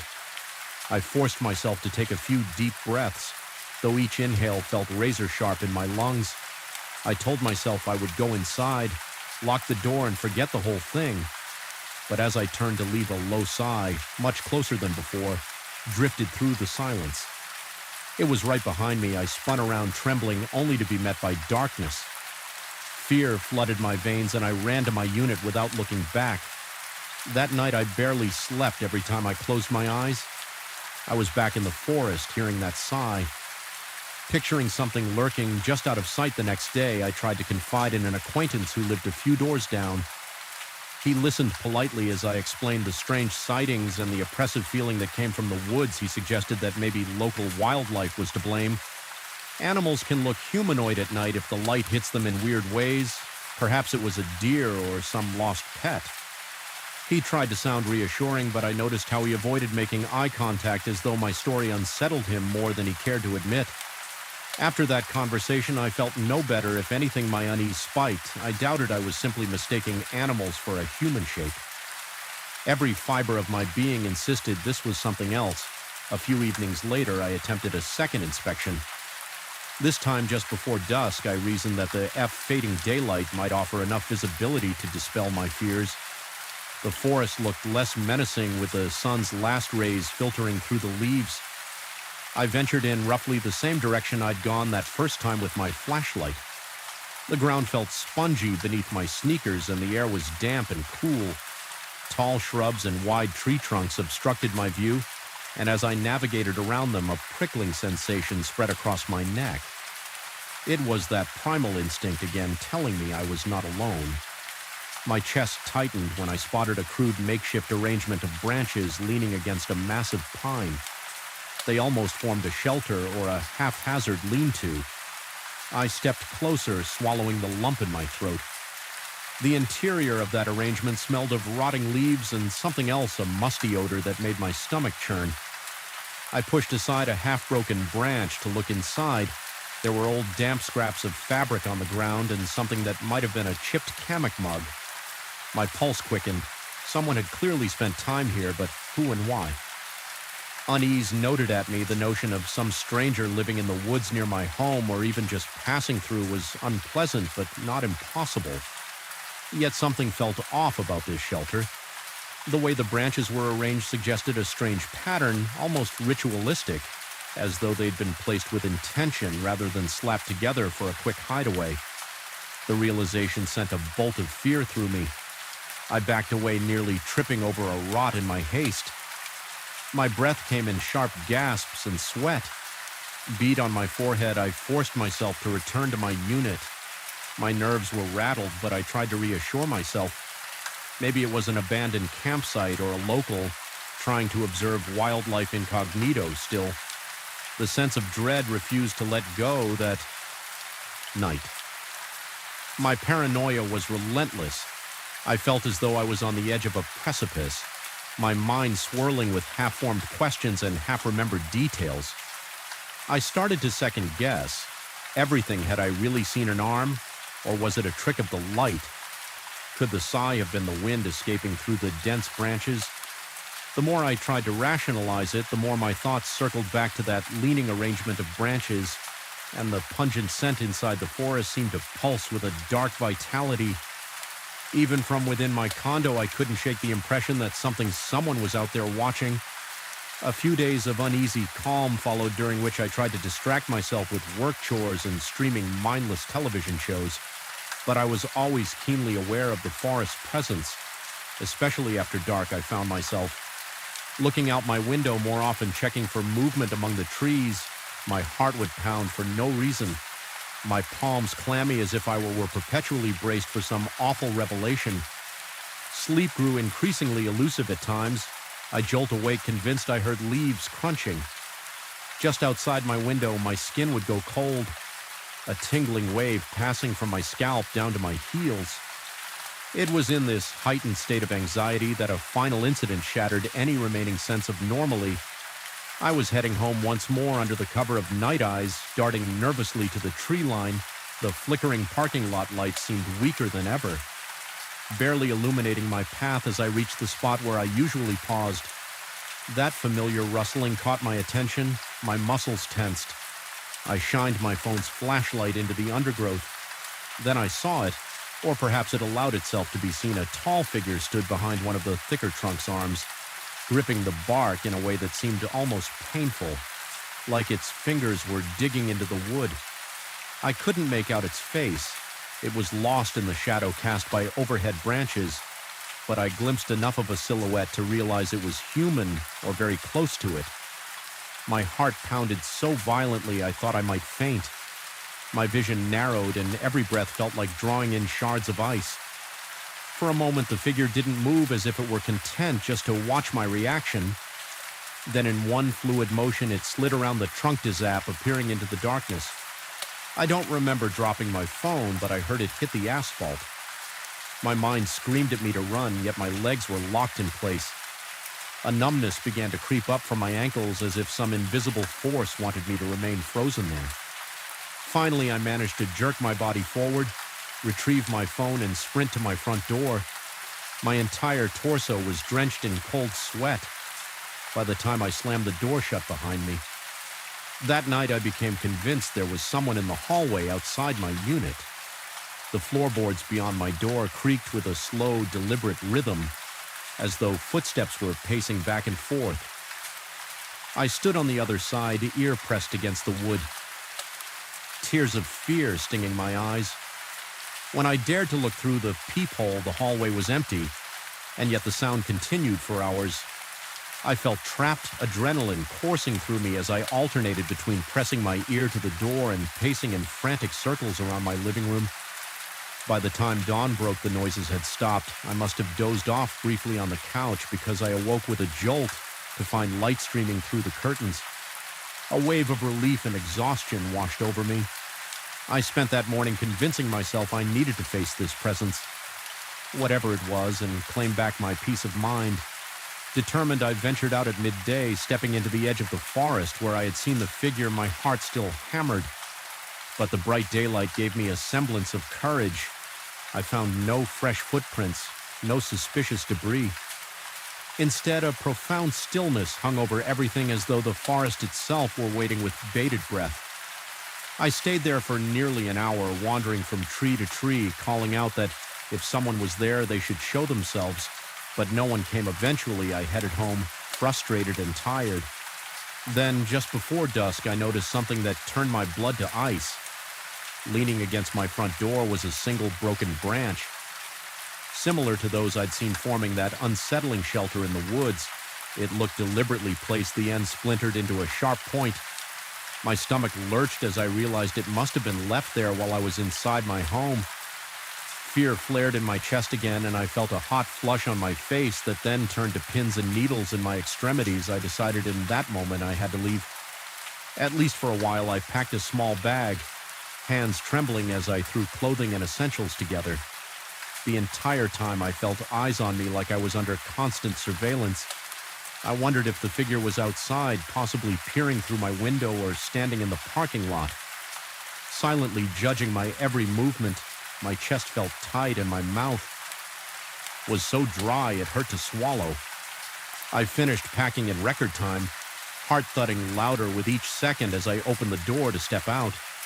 I paused, half expecting to see that figure in the hallway, but it was empty. My footsteps echoed loudly as I hurried to the elevator. The ride down seemed interminable, each floor passing with agonizing slowness. I couldn't stop picturing the figure from the night before, how it had seemed almost hungry for my fear. My skin tingled at the memory. At last, I exited into the parking lot. The sun was beginning to set, and long shadows stretched across the asphalt for a moment. I stood there scanning the tree line, and in that glance I felt it again, that suffocating sensation of being watched. The shadows in the forest swirled together, an impenetrable wall of black. My lungs burned as though I couldn't draw in enough air. I forced my legs to move, half expecting to see a pale arm or a tall silhouette emerging from the tree line, but nothing came. I climbed into my car and started the engine, refusing to look over my shoulder as I pulled away. My headlights grazed the first few trunks of the forest. Just before I fully turned the corner, I caught the briefest flicker of movement, a shifting darkness that might have been a person or might have been my imagination. My pulse pounded in my ears, and I gripped the wheel until my knuckles turned white.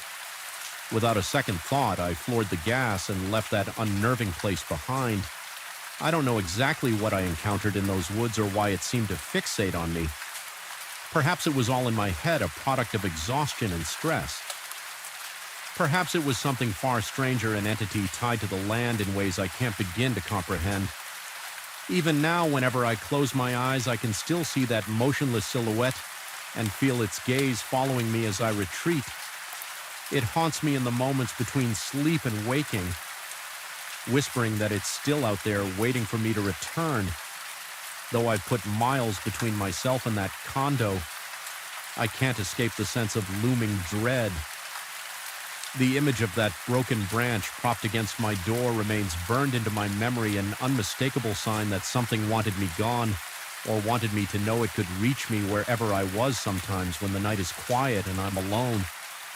I hear that faint sigh echoing in the back of my mind. It lingers like a cold breath against my ear, a reminder that, real or not, some horrors refuse to fade. And despite escaping that place, I'm left with the unsettling knowledge that I only postpone the inevitable. A part of me believes that one night, no matter how far away I may be, I will sense movement in the darkness, shapes skulking between silent trees, and when that day comes, I'll be forced to face the terror again. My heart pounding, my mouth dry, my skin prickling with sweat. Even now I glance into the shadows outside my window and wonder if that figure is still there, an eternal watchman silently measuring each fearful beat of my heart. Every night in this old building, the air seems to turn thick and stale the moment darkness settles, as if it's charged with some malignant presence. I can't quite name the place, hums with a quiet tension that seeps into my bones, tightening my chest and making every breath feel labored. Even from the street, I remember staring up at the weathered facade and wondering why the lights in the top floor windows flickered so erratically, as if someone or something paced back and forth behind the glass.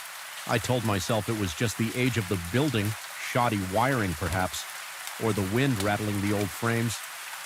But once I moved in and found out that the top floor was nothing more than a deserted terrace, a persistent dread began to coil inside my chest. Whispering that I was not alone here, I had taken an entire floor to myself. A long hallway lined with 4 empty apartments, all under renovation, paid for by a meager arrangement with the property owner. Supposedly, I was to remain on site, keep an eye on the place, and report any suspicious activity to the building manager. At first, it sounded ideal privacy in the midst of a bustling city center.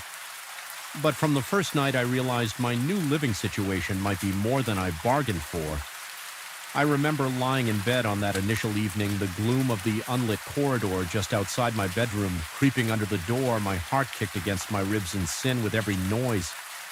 Pipes gurgled deep in the walls, and the wind made the ancient windows creak I could handle. These typical old building sounds, but then above me, something much more deliberate reverberated. Slow, methodical steps, crossing from one side of the ceiling to the other. There shouldn't have been anyone up there, not at midnight, and certainly not in a place that was supposedly just an empty terrace, yet the footsteps were unmistakably human in their weight and tempo. That first night I tried to pass it off as my imagination, or perhaps some strange echo traveling through the old pipes. Still, the hair on the back of my neck prickled and my hands felt clammy against the sheets. My throat went dry as I listened in absolute stillness, hoping the sound would vanish eventually. The footsteps paused, and for a moment I began to relax, but just as my body slackened, the footsteps resumed, crossing back in the opposite direction. The tension surged again in my temples, and I lay there until morning, paralyzed by the realization that something up there was moving around of its own accord when daylight came. My fear felt somewhat laughable. I told myself the mind can play wicked tricks in the stillness of night, determined to dismiss the whole episode as a silly reaction to an unfamiliar setting. I went about my day trying to gather more information about the building. The caretaker, an older man with a permanent scowl etched into his face, explained that the top floor had no tenants. He insisted it was merely a barren terrace, and no one ever went up there except occasionally to check for leaks or to repair the old water tank. Even so, I pressed him, describing the footsteps I had heard. He muttered that I must have been mistaken, perhaps the wind or someone on the neighboring roof. His dismissive tone made my stomach clench with annoyance, but I told myself there was no reason to disbelieve him that night. I went to bed early more out of anxiety than fatigue. I wanted to prove to myself that the previous night's sounds were just a figment of my overactive imagination. But the instant the lights went out, a heavy sense of foreboding settled in the pit of my stomach, as if the darkness itself had weight and presence. My heart rate spiked the moment I heard the first faint thud from above again. I tried to rationalize it. Old beams, contracting metal supports shifting in. Then the soft thuds became distinctly human footsteps.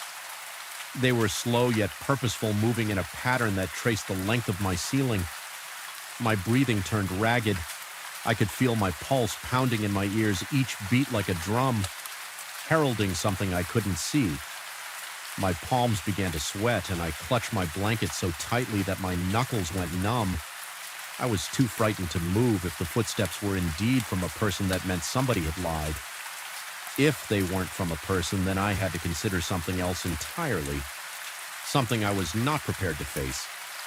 In the following days, I found it increasingly difficult to focus on anything besides the uninvited company above. I tried investigating the building's history, searching for any mention of unexplained events or long-gone tenants, but records were sparse. The caretaker shrugged off my inquiries, reiterating only that the top floor was off-limits, and had been so for years. He offered no further details, and each time I mentioned the footsteps, his gaze drifted away as if he feared that acknowledging my concerns would somehow make them real.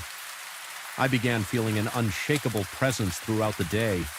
Not just at night in the hallways, I often sensed a light shift in the air behind me as though someone was standing just over my shoulder. I'd spin around my heart, seizing in my chest, only to see peeling paint on the walls and the same burnt-out light bulbs overhead. The sound of my own breath filled my ears, quickening with each false alarm. Yet even when I saw no one there, a lingering heaviness remained, as if the corridor itself pulsed with unseen eyes. A week in my nights became a battleground of unnerving sounds and racing thoughts. The footsteps continued above me, sometimes for hours. If I tried to ignore them, they only grew louder, more insistent at times. Resembling frantic pacing, my heart would pound violently. Sometimes I'd clasp my hand over my mouth, trying to steady my breathing as though not to alert whatever was there that I was listening. My exhaustion grew so severe I found myself drifting off to sleep at random times during the day, only to be jarred awake by the echo of those footsteps in my mind. At one point, in an attempt to reclaim my sanity, I decided to go upstairs. During the day, I told myself I needed proof. Either I would find some mischief maker or confirm that I was losing my grip. The caretaker had given me a dismissive wave earlier, though he mentioned that the terrace door was usually locked indeed. When I got there, I found a heavy metal door with a rusted padlock. I pulled on it, but it wouldn't budge. I leaned in, pressing my ear against the cool metal, struggling to catch any sign of life on the other side. The wind whistled through the cracks, and I heard only the city noise echoing from far below. No footsteps, no voices, nothing to confirm my late-night terrors. This contradiction unsettled me further. How could I hear loud stomps at night?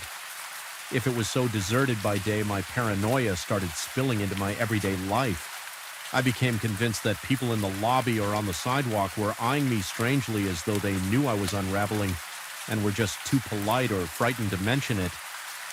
Even on the nights when the footsteps were faint, I felt them drilling into my nerves. I found myself trembling uncontrollably, my muscles perpetually coiled. Ready to flee at the slightest change in the atmosphere one evening, as the city lights outside blurred into a gray drizzle of rain against the windows, I was jolted by a sudden clang above my living room. It was as if something heavy had been dragged across the terrace. My heart hammered so hard I could hardly breathe. I stood up, my legs shaking beneath me, and stepped into the corridor. The overhead lights flickered ominously. My breathing grew shallower with each flicker, and my skin prickled in goosebumps. It felt like the building itself was breathing its old walls, wheezing in tune with my pulse. While I crept toward my living room, the footsteps started up again, only now they were more rapid, as if someone was pacing in agitation. My mind conjured all sorts of twisted scenarios, some vagrant living there undetected, or perhaps something far less human. Prowling around the caretaker's refusal to engage with my questions suddenly felt more sinister. Was he hiding something? I approached the tall window that gave a partial view of the upper structure. Rain pelted the glass. My breath fogged the pane as I peered upward.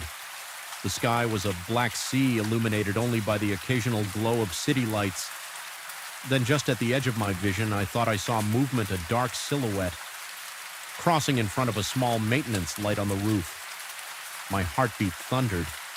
I strained my eyes. My forehead pressed so firmly against the window that it felt cold and damp. But the silhouette didn't reappear. Maybe it had never been there at all. Those next hours were the worst. So far, the footsteps seemed to follow me every time I changed rooms. My bedroom felt claustrophobic, the stale air thick with dread. My chest tightened painfully as if something was squeezing my lungs. I tried turning the lights on and off, but the overhead bulb flickered and died. Darkness engulfed my space. My mouth went dry and my fingers trembled so badly I almost dropped the flashlight. I'd grabbed the narrow beam of light from that small device, tremor along with my shaking hand dancing across every corner of the room. But no matter where I pointed it, I couldn't shake the impression that something was right behind me, out of sight. Desperate for any sense of security, I turned on the TV, hoping to drown out the unrelenting thumps above the muffled chatter of commercials did little to calm my nerves. After a moment, I realized the footsteps had ceased. I exhaled a shaking breath, my shoulders sagging with relief. But that relief was short-lived. A single deafening stomp resounded directly above my head, as if something enormous had just landed there. I gasped, stumbling backward into a table. The impact knocked a lamp to the floor with a crash. My throat constricted and cold sweat trickled down my SP spine. Adrenaline flooded my veins, making me elated. The dryness in my mouth was so intense that my tongue felt glued to the roof. I was too scared to even retrieve the lamp. At that moment, I recalled the caretaker's words about the terrace being locked if the door was locked. What was up there? The question turned in my mind like a spinning top, each rotation tightening my fear. It dawned on me that perhaps a lock wouldn't stop whatever was causing these footsteps. My rational mind warred with a growing certainty that something was fundamentally wrong with the building itself. I barely slept that night, and when I did doze off from sheer exhaustion, I dreamt of twisting corridors and tall shadows looming over me in these nightmares. The floors above were an endless maze, and no matter how far I ran, the footsteps drew closer. I woke drenched in sweat with my heart in my throat, only to find my surroundings equally oppressive. In reality, the caretaker noticed my haggard appearance the next morning, asking indirectly if I was sleeping poorly. He suggested that old buildings can sometimes amplify everyday city noises. I told him I wasn't convinced the footsteps were too real. He responded that I should perhaps keep my windows closed or play some music to drown out the wind. My teeth clenched in frustration. I knew he was avoiding the truth that evening, exhausted and nearly at my breaking point. I resolved to confront whatever was upstairs head-on. I waited until midnight, listening as the footsteps started their usual pattern. I could feel the blood pounding in my ears while I mustered the courage to go back to the terrace door with a set of tools I'd borrowed from the maintenance closet. I reasoned that if I could just open the lock, I'd uncover the truth. Even if it scared me senseless, I climbed the final flight of stairs every step, an echo that seemed to mock me.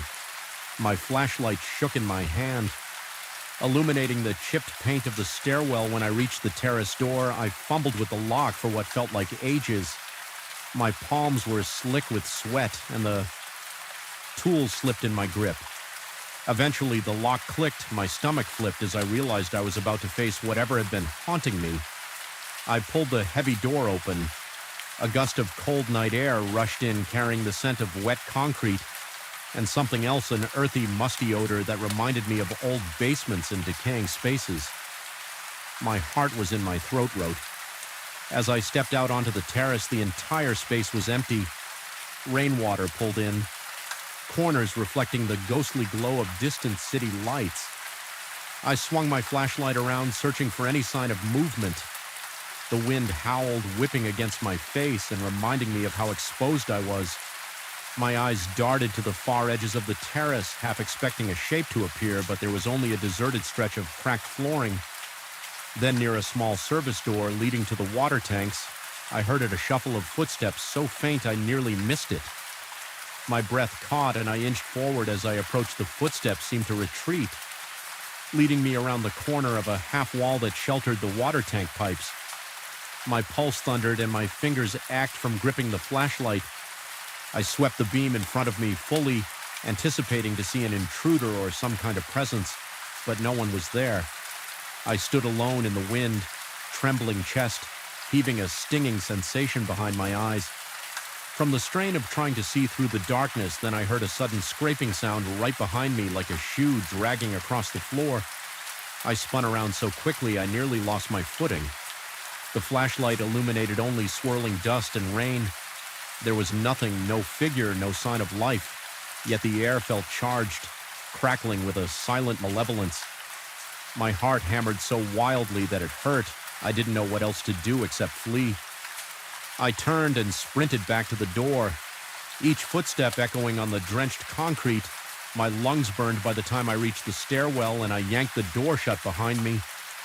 Fumbling with the broken lock, I darted down the stairs, not caring about the noise. The building's corridors felt narrower than ever, walls closing in on me as I stumbled back into my apartment. In that moment, I realized with horrifying clarity that the footsteps might not belong to any living person at all. Something unseen roamed that empty terrace. Unbound by locked doors and rational explanations, I sank onto my couch, struggling to breathe. Every muscle in my body quivered. A part of me wanted to pack up my things and never look back. Another part, driven by a strange fascination, wanted to stay there. Was a morbid curiosity about what lurked above, a burning need to understand, to prove I wasn't insane.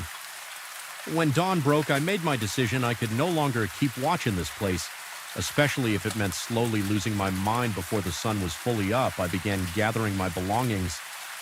My heart still hammered in my chest, and my ears rang with phantom sounds of footsteps. but I was resolute as I headed for the front door. A final tremor of dread coursed through me as if the building itself disapproved of my departure. The corridor light flickered one last time, the shadows along the walls seeming to reach out and grip me. I walked past the caretaker's office, left the key, and explained in flat, emotionless tones that I couldn't stay there anymore.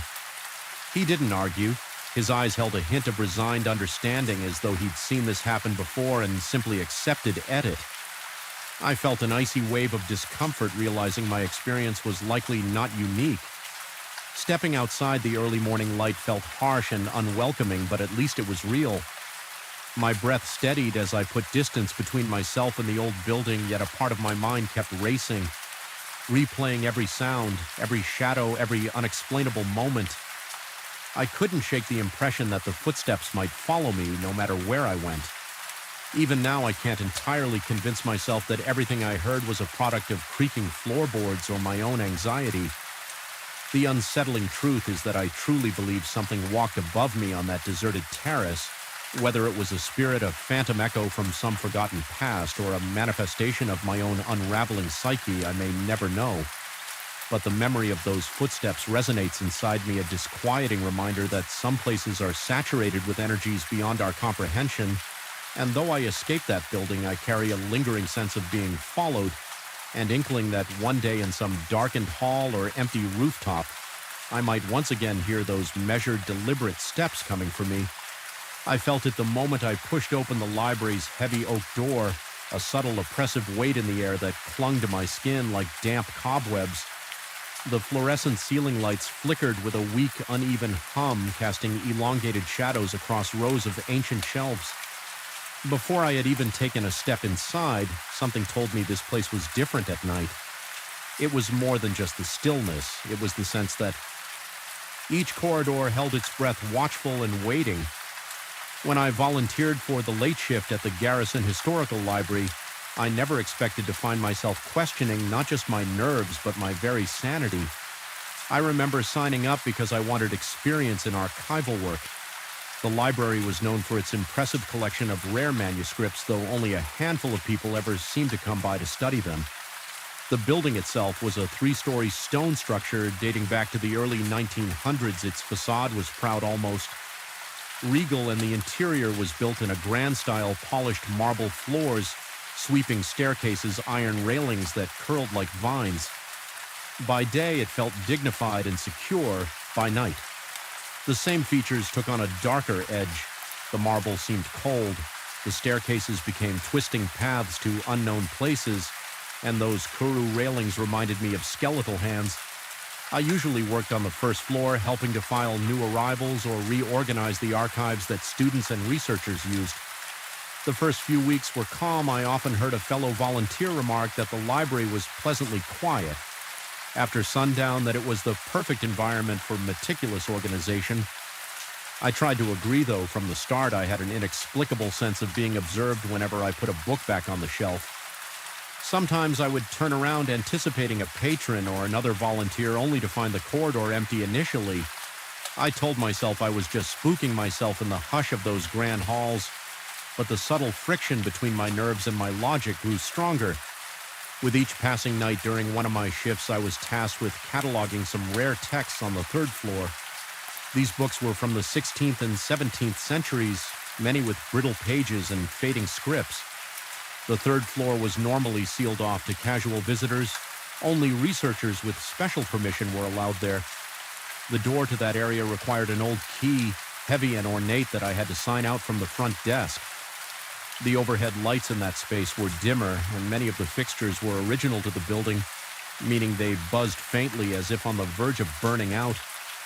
I hated that noise. It reminded me of a swarm of insects just out of sight on that particular night. I found myself alone in the library around 10. The guard at the reception desk downstairs had stepped out for a brief break. I heard him say something about wanting to grab a quick cup of coffee from across the street. I swallowed my unease and headed for the stairs. My heart thudded against my ribcage as I climbed, and a chill prickled the back of my neck. Every step felt heavier than the last, as if the darkness overhead was pressing down.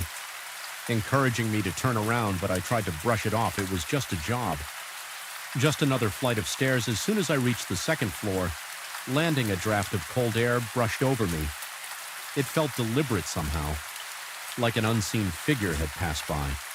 I shivered and paused, looking toward the corridor that led to the main reading room. On that level silence, just the usual hush of old buildings settling. Perhaps a slight creak of the wooden floor, taking a slow breath. I continued toward the final staircase that led to the restricted third floor. The overhead light there flickered once, and the gloom made the steps look steeper than I remembered. Halfway up, I felt a tingling unease crawl across my skin. My mouth went dry, and I gripped the banister to steady myself. That was when I saw it, a hand pale, almost translucent.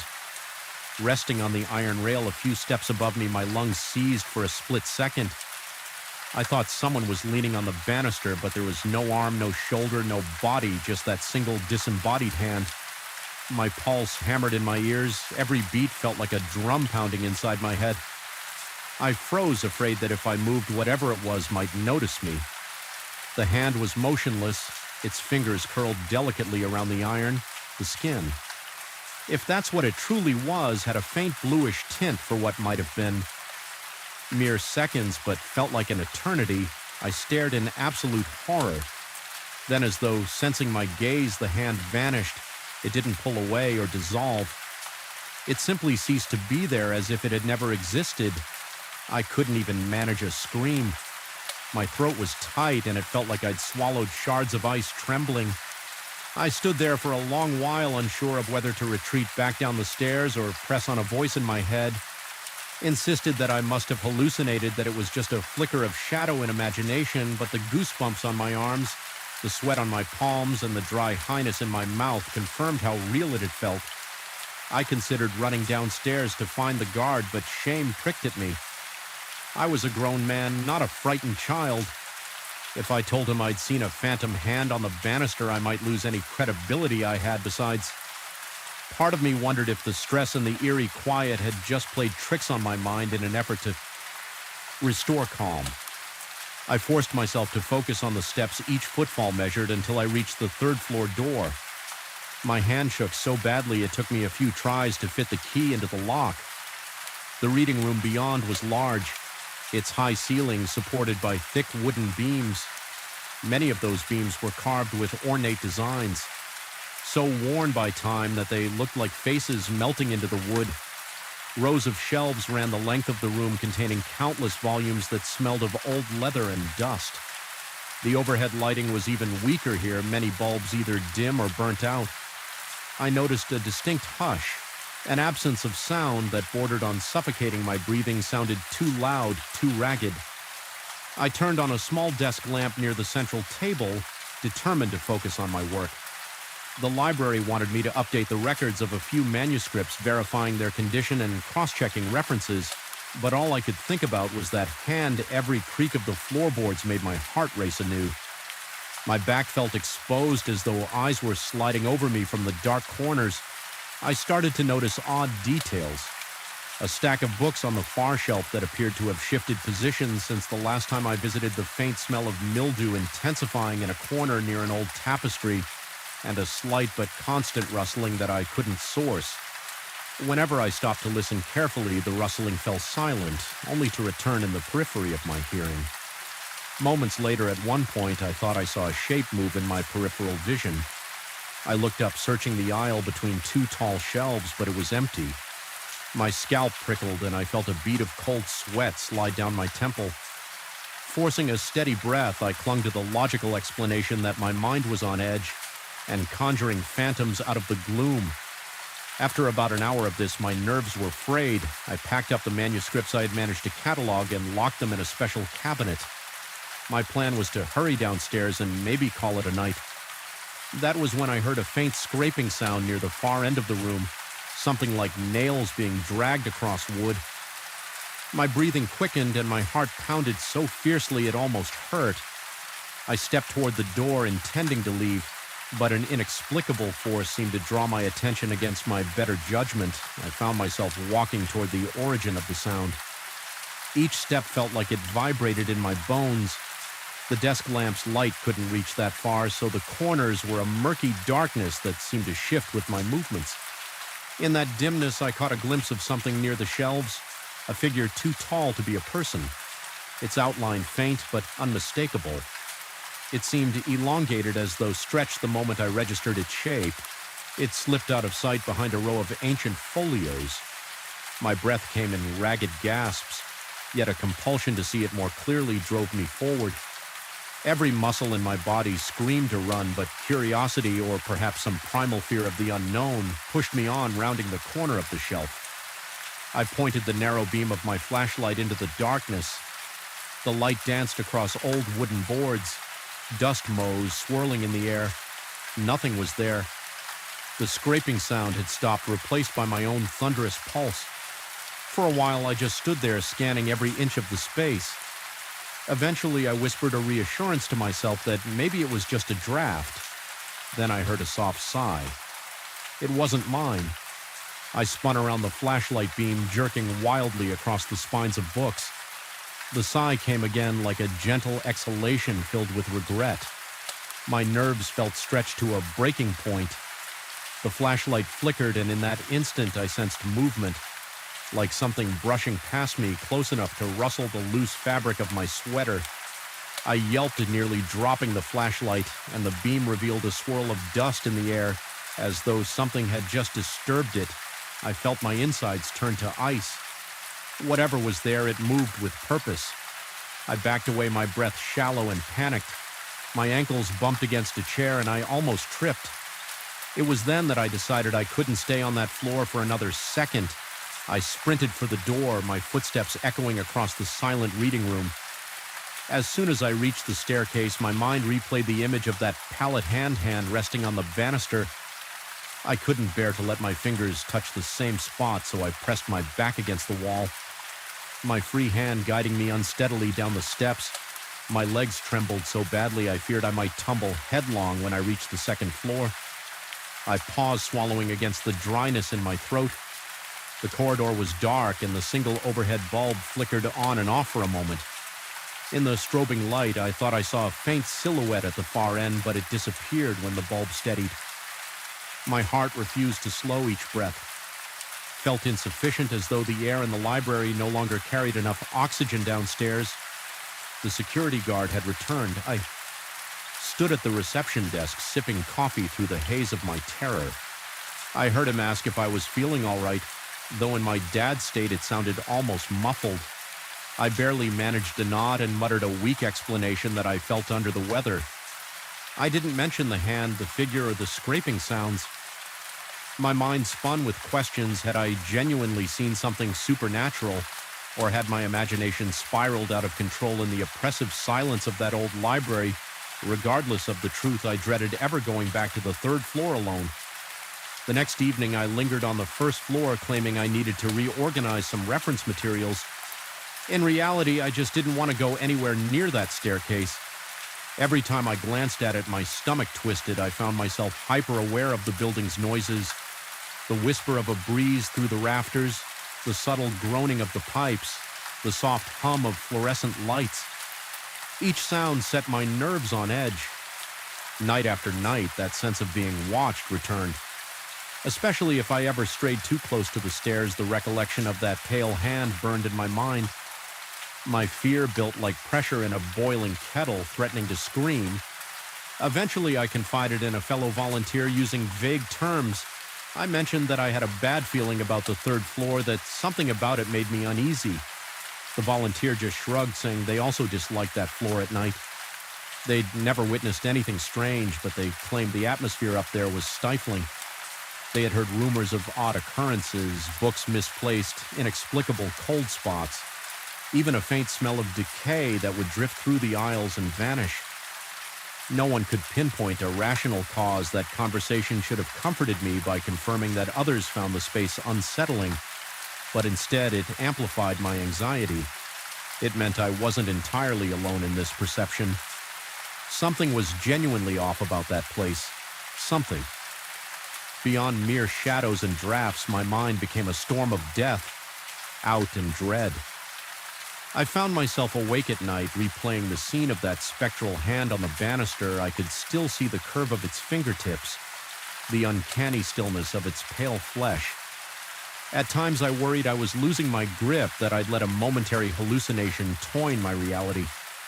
Last week, an archivist asked if I would help pack some fragile volumes for restoration. They were, of course, on the 3rd floor. My stomach lurched at the request, yet I had no valid excuse to refuse. I decided I couldn't keep letting fear control me. I forced my trembling legs to climb those same stairs, ignoring the way my breath quickened with each step as I approached the final landing. I braced myself, half expecting to see that hand again, but the banister was empty, the corridor silent. My relief was fleeting because every shelf, every shadow seemed alive with anticipation. I powered through car, carefully boxing manuscripts and trying to keep my mind anchored to mundane tasks. The archist was on the 2nd floor, so I was left alone to gather the texts. Each rustle of paper made my heart flutter. I started to feel that prickling sensation on my neck, as though unseen eyes were tracing my every movement. Once or twice I spun around with the irrational conviction that I'd see something lurking behind me. Nothing, just the same. Dusty shelves. Eventually I finished. I practically bolted down the stairs, clutching the box tightly, ignoring the dryness in my mouth and the sweat dripping down my back. Even now, I can't rationally explain what I experienced. Did I truly see an apparition, or did my mind construct a phantom from the uneasy quiet of a decrepit library wing? All I know is that some nights as I pack up and prepare to leave, my eyes drift to that curved staircase. The air around it seems colder, the shadows deeper, and sometimes out of the corner of my vision, I think I spot the faint outline of a hand resting languidly on the iron rail. Whenever that happens, I freeze. My heart thunders in my chest, and for a beat or two I can't breathe. Then, like a mirage, it disappears, but it always leaves me shaken. The library doesn't feel quite the same anymore. Its corridors bear an unspoken threat, an easy hush that saturates the air. I try to focus on the positives, the historical significance of the place, the invaluable texts I get to handle, but the memory of that pale hand is never far behind. It's become a silent warning, a reminder that some corners of the library harbor secrets best left undisturbed. I still volunteer there, though I avoid working the late shift as much as possible. When I do, I stay on the ground floor with the lights on, telling myself I'm just being efficient in truth. I'm afraid of what I might see or imagine if I wander upstairs alone sometimes. When the building is at its quietest, I catch an echo of that eerie scraping sound like distant nails on wood every time my pulse spikes, and I fight the urge to run outside into the safety of the streetlights. There's no grand resolution, no final confrontation that banished whatever presence resides on that 3rd floor. I haven't found any rational explanation, no historical footnote that might clarify the nature of what haunts this place. Yet I've come to accept that some mysteries remain unsolved. Lingering in the peripheral darkness, the library stands as an edifice of history and knowledge, but it also houses shadows of the unknown, and those shadows feel alive. Though I continue my duties, I know I'll never fully conquer the dread that seeps through the walls of that old building whenever I'm in there. After dusk, a chill clutches my heart. I sense the library's silent vigilance, as though it is waiting for me to let my guard down. I haven't gone back to the 3rd floor by myself. If a task requires it, I make sure someone else is around, even if it's just the guard downstairs, because that memory remains a pale hand on the railing, a creeping chill up my spine, and I can't shake the feeling that if I ever see it again, it might not disappear so quickly, and that possibility terrifies me more than any nightmare I've ever had. I first sensed something was wrong the moment I stepped into that building after sunset. The corridors had a way of swallowing every echo, turning ordinary footsteps into dull thuds that vanished all too quickly, leaving behind a suffocating quiet. The overhead lights flickered weakly, throwing elongated shadows against the walls, as if hungry to devour the last traces of human comfort. I've always hated how deserted our commercial building becomes at night, like an abandoned monument that no one bothers to visit, but at least before that particular night, it never truly terrified me. It merely unsettled me like a stranger. Stare from across a dark street now whenever I recall the events that unfolded. I feel my heart pound faster and my throat tighten as if the memory itself is physically grabbing hold of me. My shift rarely extended so late, but that night I had no choice. I was finishing up some paperwork, and by the time I glanced at the clock, it was well past the normal closing hour. The cleaning staff had already come and gone, and I could have sworn I was the only person left on the entire floor. The silence grew so thick that I could hear the hum of the air conditioning system overhead. It reminded me of a raspy breath like some slumbering beast waiting to wake. At any moment, I wanted nothing more than to pack my things and rush to the safety of my car, but I had to deal with one last chore, taking the trash down to the basement level via the service elevator. It was a small task, something I had done hundreds of times before during normal hours on that evening.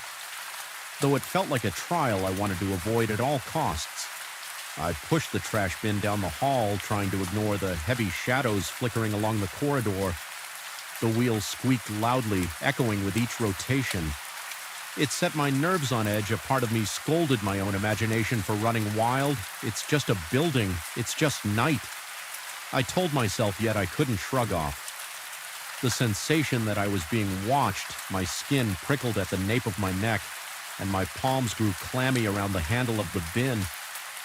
Looking back, I can't recall a single specific reason for feeling so paranoid, only that everything felt off. I reached the service elevator, its metallic doors reflecting the pet light of the hallway in an unnerving distortion. I pressed the button and waited. My stomach twisting with each passing second, the elevator made a dull clank as it arrived, and the doors slowly slid open. I rolled the trash bin inside, then stepped in after it. As the doors closed, the overhead light inside, the elevator flickered briefly, casting the cramped interior in a jittery strobe. My heart thumped and a bead of sweat trickled down my temple. I reminded myself to breathe no sooner had the doors sealed shut. Then I sensed I was not alone. At first I didn't see anything unusual, just the same battered walls and the fluorescent light fighting to stay lit. But then out of the corner of my eye I picked up a shape. A figure standing in the far corner, tall enough that it seemed hunched to avoid brushing its head against the low ceiling. I froze, a jolt of panic charging through my veins like electricity. My breathing became shallow, and I felt the vibrations of my own racing heartbeat in my eardrums. The figure was not leaning forward nor moving, it just loomed in that corner. So silent, it barely seemed real. Part of me wanted to spin around and confront it, but fear rooted my feet to the floor. Time seemed to slow, the elevator rumbled downward, and in that terror-fueled hush, I heard nothing but the mechanical groaning of the cables and my own ragged breaths. I forced myself to shift my gaze fully toward the corner. The shape was still there, vague, dark, unnaturally tall. I couldn't make out facial features, only that silhouette.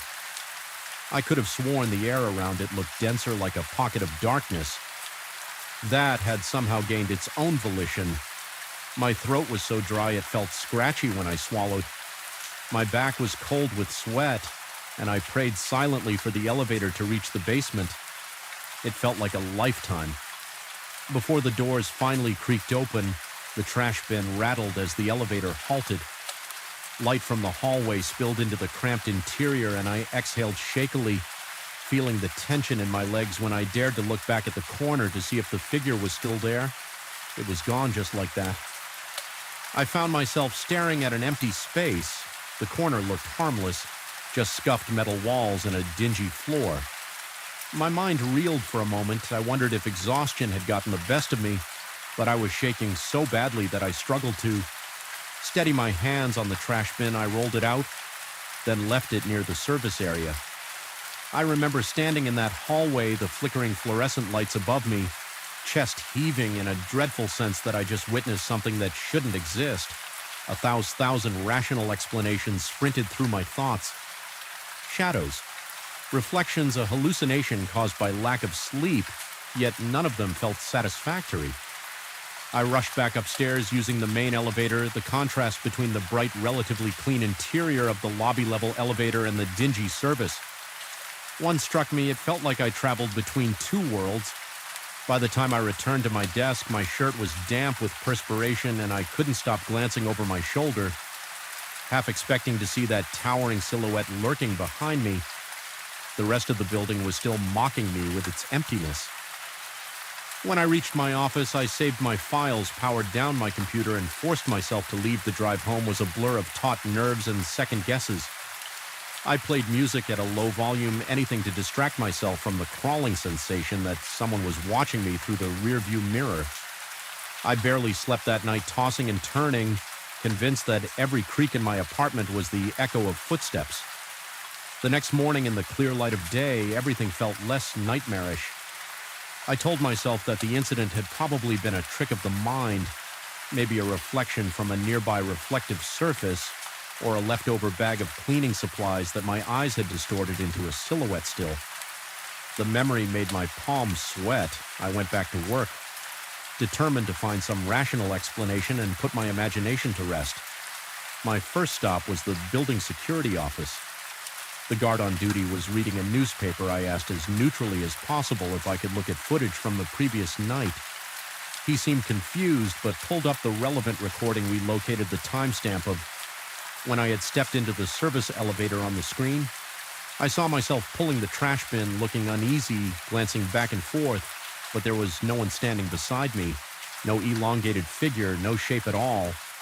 I felt a sickening twist in my gut as I watched the footage. I saw myself flinch as if I'd caught sight of something. Then I watched myself freeze, turning slightly toward the corner, yet on the screen. That space looked empty. I couldn't explain why, but watching that replay made my heart pound even harder than the moment I'd witnessed the figure. A cold pressure pressed against my chest, reminding me of how fragile my own sense of reality could be. The guard asked if I was okay, noticing that my face had grown pale, so I muttered that I was feeling a bit under the weather. He suggested I get some rest the entire time.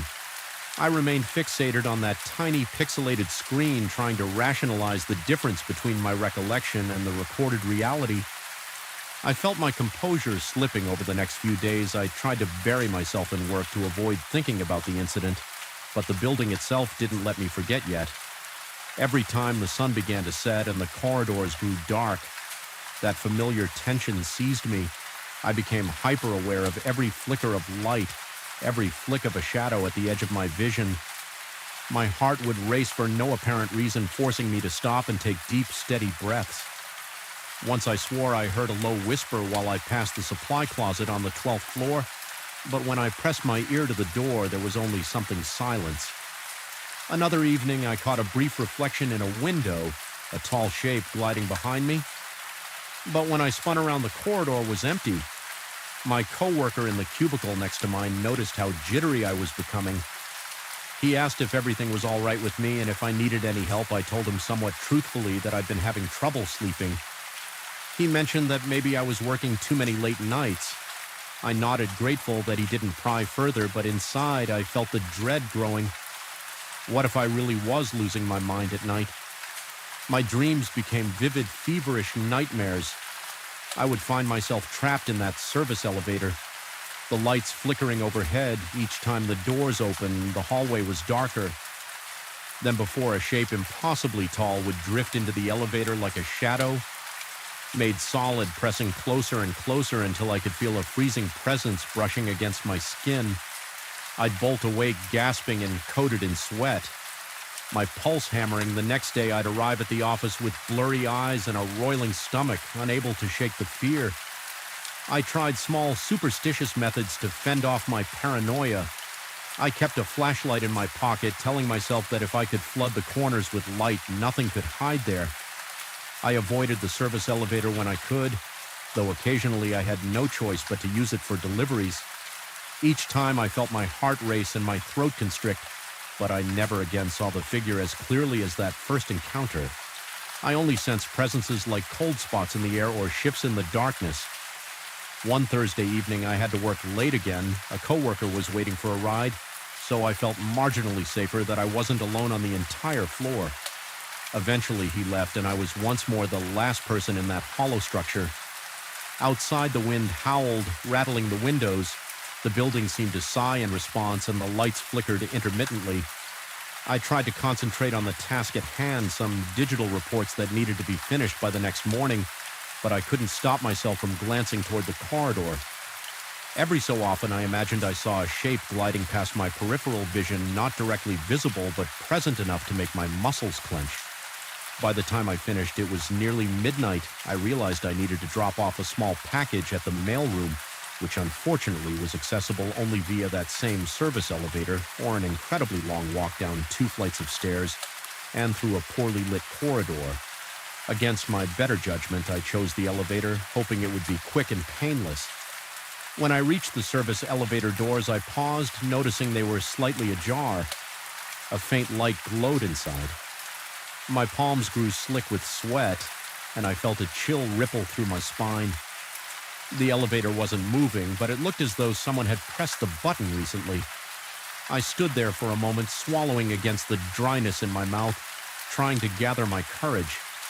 Then I forced myself to step inside. The overhead light was dimmer than usual, casting thick shadows across the corners. My breath caught as the door slid shut. I pressed the button for the basement. The elevator jerked, descended a few floors, and then stopped with a groan.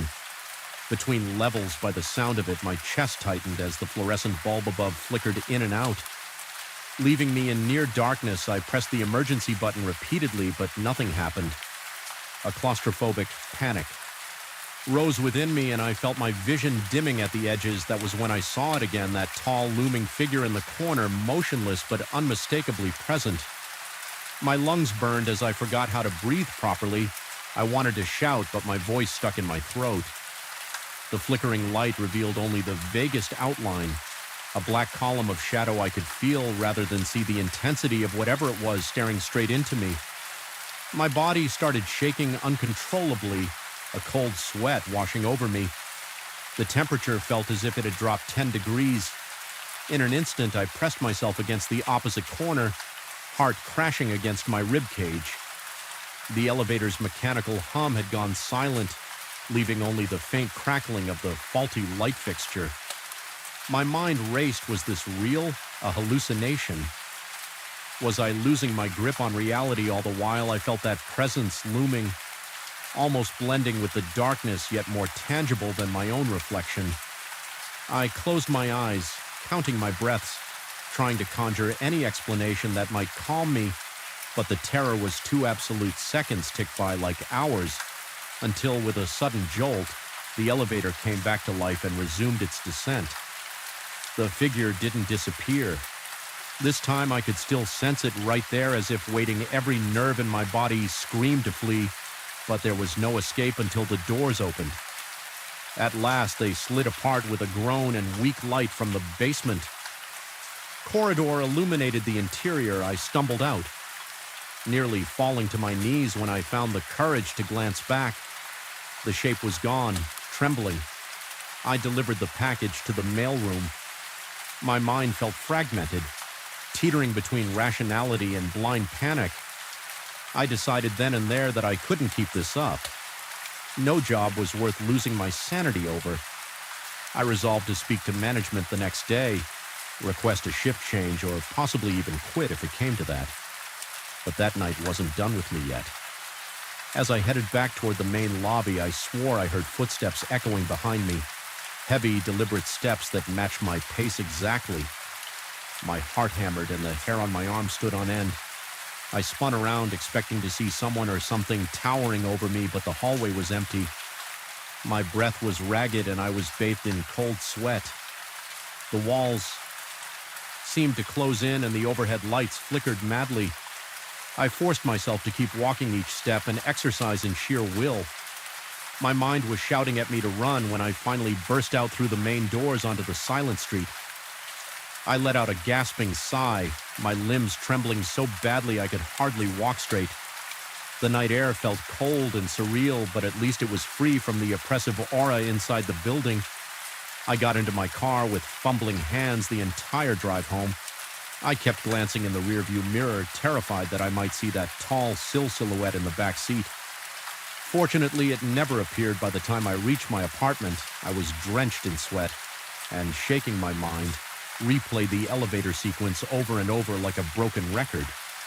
The following day, I spoke with management, explaining that I was experiencing severe anxiety and requesting a different schedule. They granted it, albeit with confusion, and I found myself working fewer hours after dark. Yet the knowledge that the building still existed, its darkened corridors and silent elevator shafts waiting for night to fall, weighed on me. Even in the daytime, I felt a prickling paranoia when I had to walk past the service elevator. Sometimes I swore I caught a glimpse of that corner looking darker than normal, like it was harboring something I've come to realize that I may never truly know what I saw, whether it was a product of my own sleep-deprived mind or something that defies explanation. The experience remains etched into my memory with unnerving clarity. The silhouette's presence felt so real that I can still recall the static-like tension in the air whenever it appeared.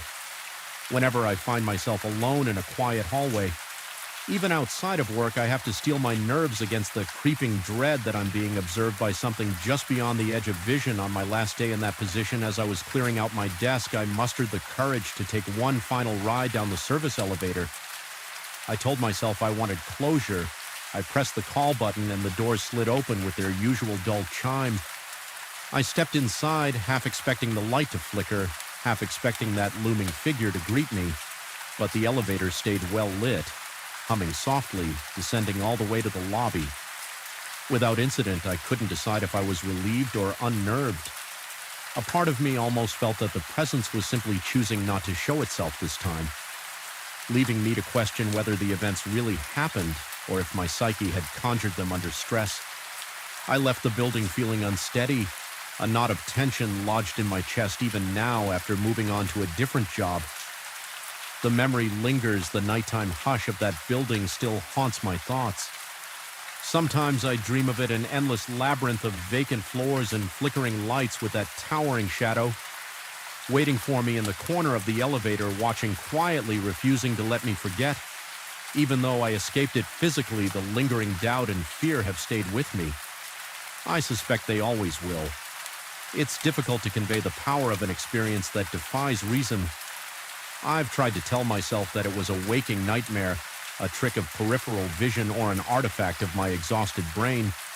Yet there's a corner of my mind that insists what I saw was real, that no matter how many sunlit days pass, something in that building remains, something that emerges when the corridors fall silent and the clocks tick past midnight, something that doesn't register on security footage but stands just an inch away from your greatest dread, pulling the strings of your terror like a maestro of the unknown.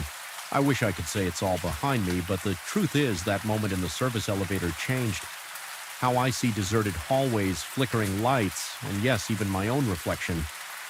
I feel uneasy with the idea that we can't always trust the evidence of our eyes or the recording of a camera.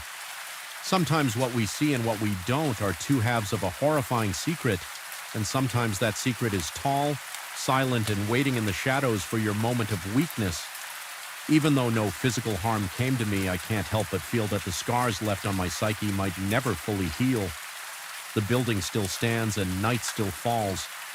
And I know somewhere behind those vacant corridors and dark corners, the presence lingers unseen but never truly gone. I arrived at the family's rural property with a weariness that felt almost tangible. The long drive over winding roads had left my arms tense from gripping the steering wheel for hours, and I was in dire need of uninterrupted rest yet. From the moment I stepped onto the uneven wooden porch, something felt amiss.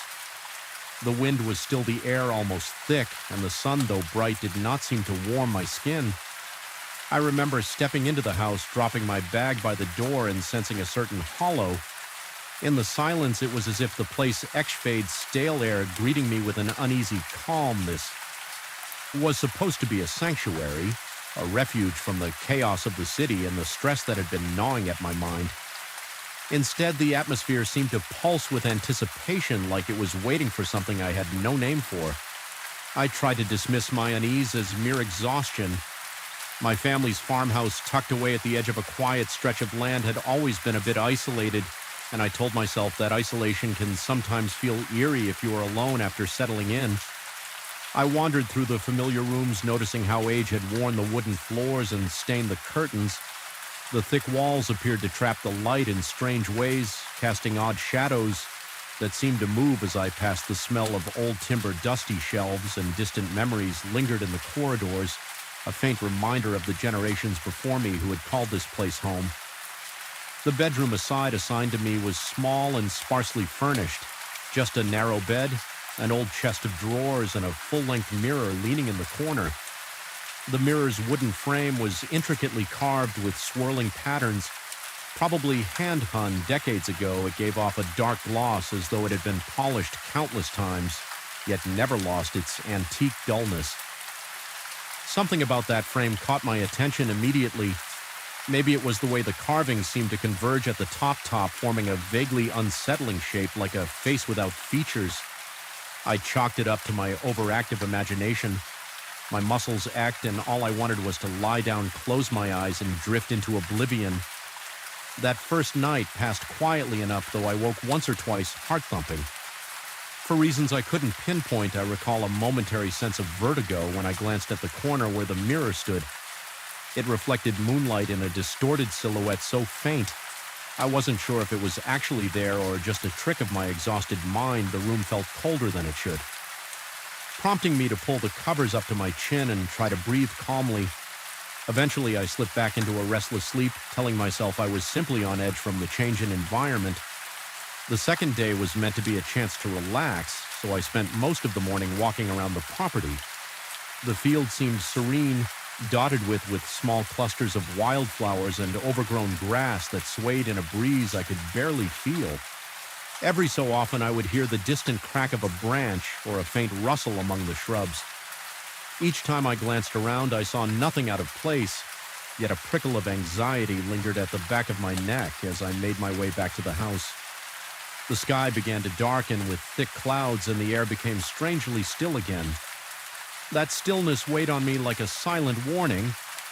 After a simple dinner, I tried to keep my mind occupied by reading an old book I found on the shelf, but my attention kept drifting to the corridor beyond the living room.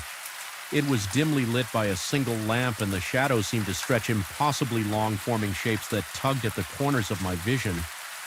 I thought I heard a soft shuffle of footsteps along the hallway, but reasoned it away. As the old house settling, I decided it was best to head to bed early, hoping a good night's sleep would banish the tension coiling in my chest. I slipped under the covers, letting the mattress creak beneath my weight. The rain started to fall gently at first, then intensified, tapping against the window in a steady rhythm. My eyelids grew heavy just as I began to drift off. A soft sound like a sigh reached my ears. I opened my eyes, my heart thawing in response. The sound was so faint I wondered if I had imagined it, but it left me alert. Every nerve on edge. I strained my hearing for a moment, but the only thing I registered was the persistent drumming of the rain. Slowly, I allowed myself to relax, sinking once more into that half-conscious state between waking and dreaming. Sometime in the dead of night, I came awake with a sudden gasp. My breathing was shallow, chest tight with unprovoked panic. It felt as if I had jolted out of a nightmare. Though I couldn't remember any details, my gaze darted around the dark room until it fell on the mirror in the corner. The surface seemed hazy, like it was covered in a thin film of breath. I found it odd because the house wasn't especially humid, and the temperature wasn't significantly cold or warm to cause condensation. My gut twisted. Something about that slight fogging made me feel as though someone else had been standing there exhaling onto the glass. I got up, my pulse hammering in my ears. Each step I took toward that mirror made the boards beneath my feet creak ominously. My throat went dry as I inched closer in the darkness. I could see my pale face reflected back at me. My eyes looked unnaturally wide, rimmed with shadows from poor sleep. Then, for the briefest flicker of an instant, I caught a glimpse of something else, another outline, a face hook hovering beside mine. My heart slammed in my chest, and I staggered back nearly, tripping over my own feet when I dared to look again. All I saw was my own terrified expression. The haze on the mirror was still there, but it offered no sign of that second face. I stood there trembling, adrenaline surging through my veins. My stomach turned and a cold sweat broke out on my forehead. Eventually, I forced myself to return to bed. Sleep was a lost cause, but I lay down out of sheer exhaustion. heart pounding and skin clammy. I must have drifted off sometime near dawn because the next thing I recall is the faint light of morning seeping through the curtains at breakfast. I felt disoriented and on edge. My hands shook slightly as I poured coffee and my appetite was non-existent. The oddness of the night weighed on me, but I tried to maintain some sense of normalcy by sticking to a routine. I cleared the table, walked outside to check the property line, and did my best to ignore the persistent feeling that I was being watched. In the periphery of my vision, I sometimes thought I saw a dark silhouette standing by the side of the house, but every time I turned my head, there was nothing, just an empty stretch of grass and a few leaning trees. The third night arrived with a suffocating heaviness. It was as though the air itself had thickened, making it difficult to breathe. My nerves were raw and my entire body felt tense. I settled into bed, leaving the lamp on this time, desperate to dispel some of the looming shadows. The mirror's reflection cast a distorted glow along the walls, creating wavering shapes. I tried to read for a bit, but every small noise, a creak of the floor, the rustle of the wind outside made me jump. Eventually, I turned off the lamp, hoping darkness might bring relief. Sleep was elusive. My mind conjured images of that mirror, remembering how the glass had looked clouded the night before, and how just for an instant I thought I saw another face. A chill crawled up my spine as I imagined that unknown presence hovering just beyond my line of sight. My heart rate surged every time I thought I heard a subtle shift in the room, like fabric brushing against wood or a quiet shuffle across the floor. Midway through the night, I felt compelled to check the mirror again. I didn't even fully understand why, perhaps a morbid curiosity or a need to confirm that it was still just a normal piece of furniture, forcing myself to get up. I walked toward it. My breath felt hot and ragged in my throat, and I could feel the thumping of my pulse in my wrist the closer I got. The more a sense of dread swelled within me. My skin prickled with goosebumps and my legs felt weak. Standing before the mirror, I saw my reflection cast in faint moonlight. My cheeks looked hollow, eyes sunken from lack of rest. The carved frame seemed to loom around me, almost pulsing in the dark. I leaned in cautiously, half expecting to see that phantom face again. But the glass was clear this time, showing only my own haunted features. Just when I was about to step back, I heard that faint sigh again. Only this time it felt like it was right behind me. My throat went tight and I snapped around, certain I would see someone in the shadows. There was nobody. I walked back to the bed with shaky legs. Every muscle in my body tensed as if ready to bolt sleep. Never fully came after that. I lay there, eyes squeezed shut, forcing myself to keep breathing. The darkness felt alive with watchful eyes, and I was certain something lurked just outside my vision. My heart pounded so violently that my chest hurt by morning. I resolved to investigate the mirror's origins. There had to be some explanation, perhaps a family myth or a rumor about the house that I'd never heard before. I looked through the dusty shelves, flipping through old notes and letters. It was mostly mundane records about harvests, livestock repairs, nothing that hinted at anything supernatural. Yet as I rummaged through the drawers, I found a small scrap of paper containing a brief mention of an unsettling presence in the upstairs mirror. The handwriting was old and faded, and it offered no details.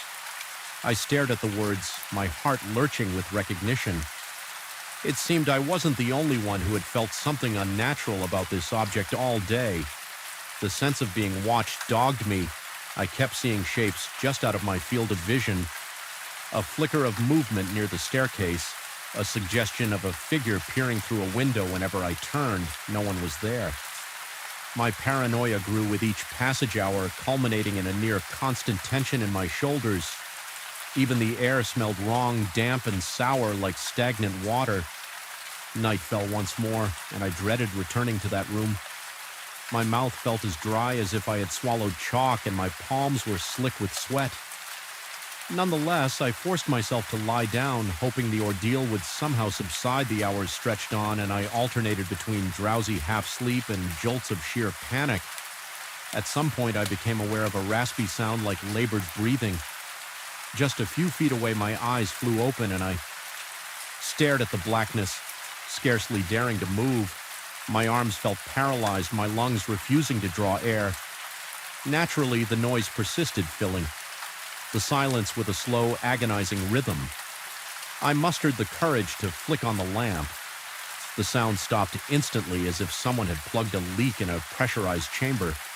Adrenaline pounded in my veins, and I felt the hair on the back of my neck stand up. I glanced toward the mirror. It was angled in such a way that from the bed I could see part of the room reflected, including the door. This time I saw a subtle blur in the reflection, like a smear of darkness that did not match any object in the room. My heart hammered so loudly that my ears rang and my skin broke out in goosebumps again. I realized the mirror was showing some presence I couldn't identify. It wasn't a clear shape, but a faint distortion similar to heat waves. Rising off asphalt in summer, only it was darker, colder. I kept staring, my eyes watering from the intensity of my own fear. Then the shape seemed to move. It slid across the glass as though pacing back and forth. The breath caught in my throat. I felt utterly helpless in that moment, pinned by my own terror. My mind raced with questions. Was I hallucinating? Was something truly in this house? Or was the mirror itself cursed, desperate and terrified? I leapt from the bed and grabbed a blanket. Without looking directly at the mirror, I hurled the blanket over it. Covering that polished surface, my heart was pounding so forcefully it hurt, and I took several gulping breaths just to keep from fainting. The sense of dread in the room was overwhelming, but at least I could no longer see that shifting darkness in the reflection. I spent the remainder of the night huddled in a corner of the bed covers pulled up around me. My mind cycled through every possible explanation: sleep deprivation, stress, a failing mental state. But a deeper part of me was convinced that something truly horrifying had latched onto that mirror, or had always been there, lurking behind the veneer of its aged wood and cloudy glass. Morning could not come soon enough. The moment dawnlight infiltrated the thin curtains, I packed my things in a flurry, my hands shaking so badly I nearly dropped my belongings. The entire house felt alive with tension, as though it was watching me scramble. My heart wouldn't settle.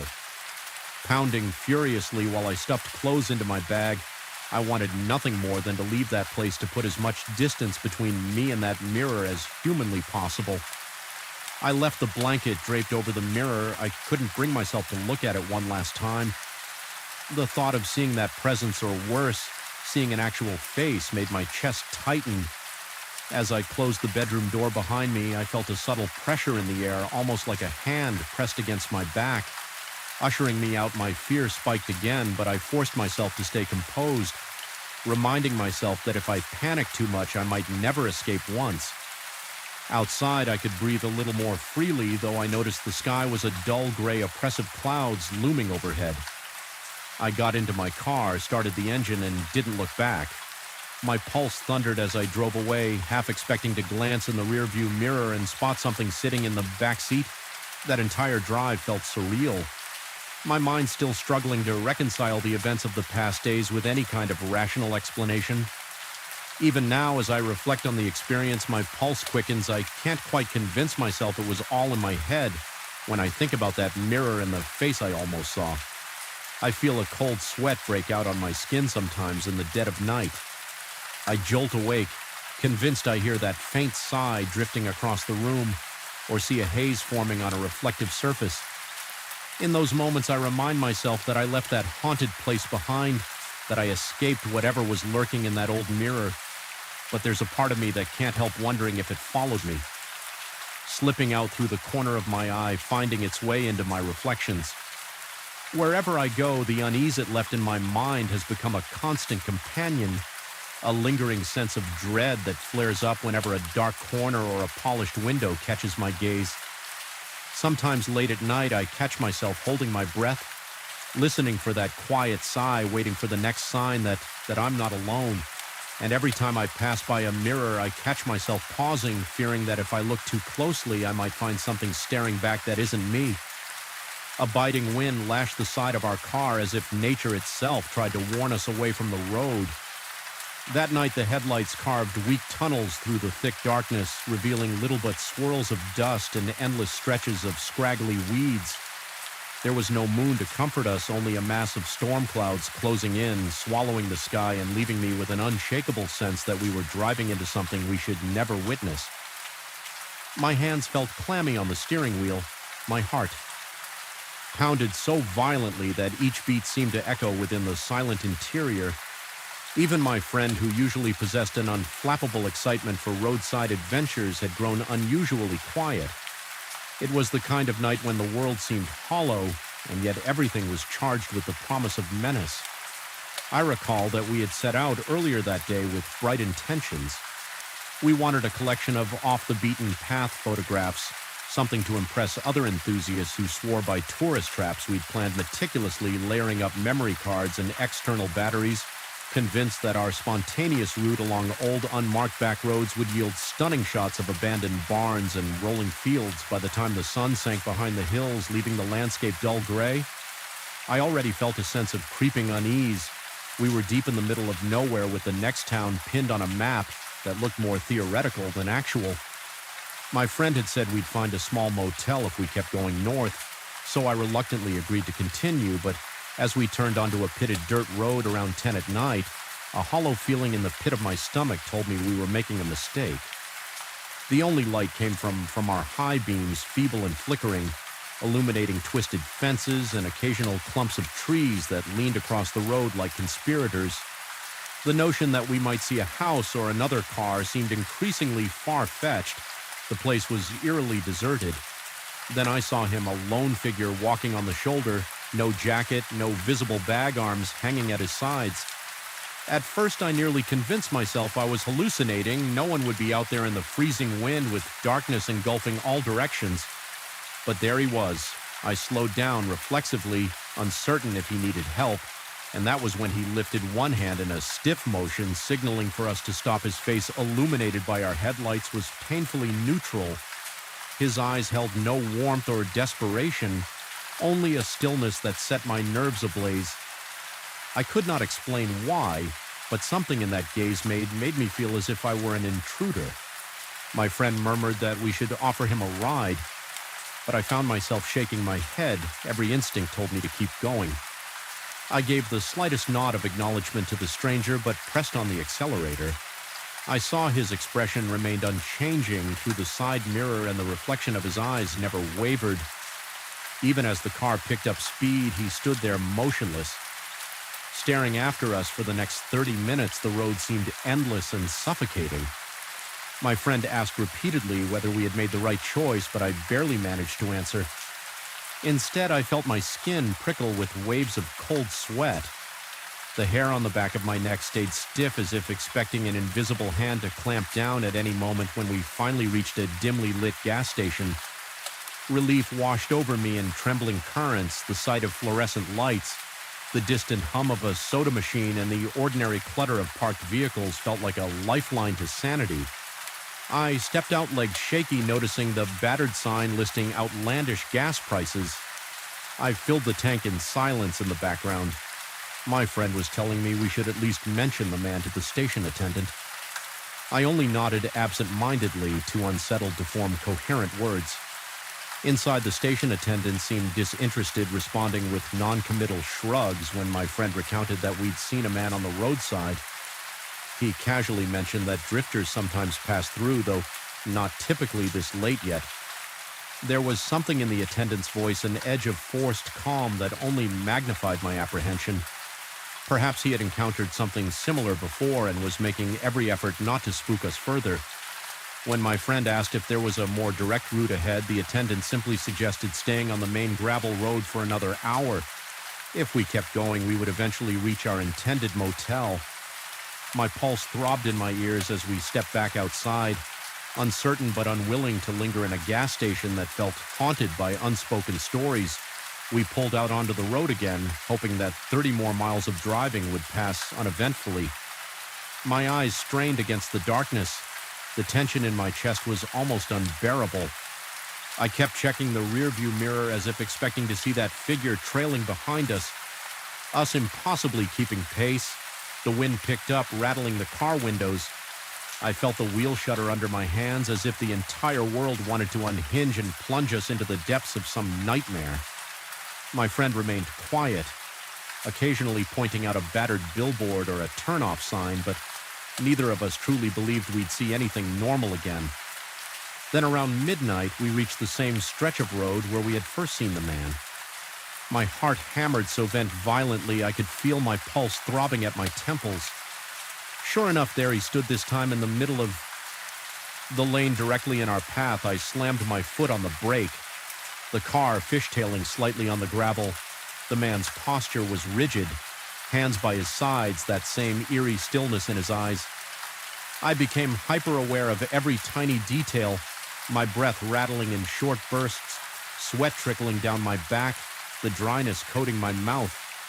My friend whispered that we should roll down a window and ask him what he needed, but I refused, my voice trembling as I insisted we turn around. I made a sharp U-turn, tires kicking up a cloud of dust that spiraled around the man in the swirling haze. I thought I saw him smirk, though the taillights only highlighted his silhouette. Fear expanded in my chest, making it hard to breathe. I took an alternative route, longer, more potholes, less signage, anything to get away from that figure. A sense of panic pulsed through me with every mile I put between us and him. Still, I couldn't shake the feeling that he was following us not by normal means, but by something beyond my understanding. I felt eyes on me whenever we passed a grove of trees or a partially collapsed barn. Every shape along the roadside looked like a human outline, and every gust of wind sounded like a labored breath. My friend tried to calm me, pointing out that the man couldn't possibly move that fast. Even if he had a hidden vehicle, there was no road that led him to appear twice in those random spots without us seeing it. I nodded silently, but dread sank deeper into my bones. My hands were slick on the steering wheel, and my arms ached from gripping it. Too tightly, the darkness seemed alive, pressing against the windows, and the interior of the car felt claustrophobic under the weight of the unknown. When we finally re-emerged onto a more open stretch of road, I risked a glance into the rearview mirror. The reflection revealed nothing but darkness, and yet I felt certain that if I stared long enough, I would see him there. Stepping out of the blackness, we drove for hours, never finding the motel we had been promised. Instead, we passed boarded-up houses with broken windows and sagging roofs, their decaying structures looming out of the darkness like silent sentinels. There were no lights in any windows, no signs of life, only the relentless hush of the wind. Every so often I swore I heard a low thud under the car, like a muffled footstep on the trunk. But each time I pulled over to check, there was nothing. The engine purred, the road stretched ahead, and the emptiness around us felt like it would swallow us at any moment.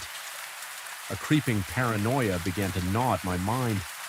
I questioned whether I had really seen the man twice, or if the night was playing tricks on my exhausted senses.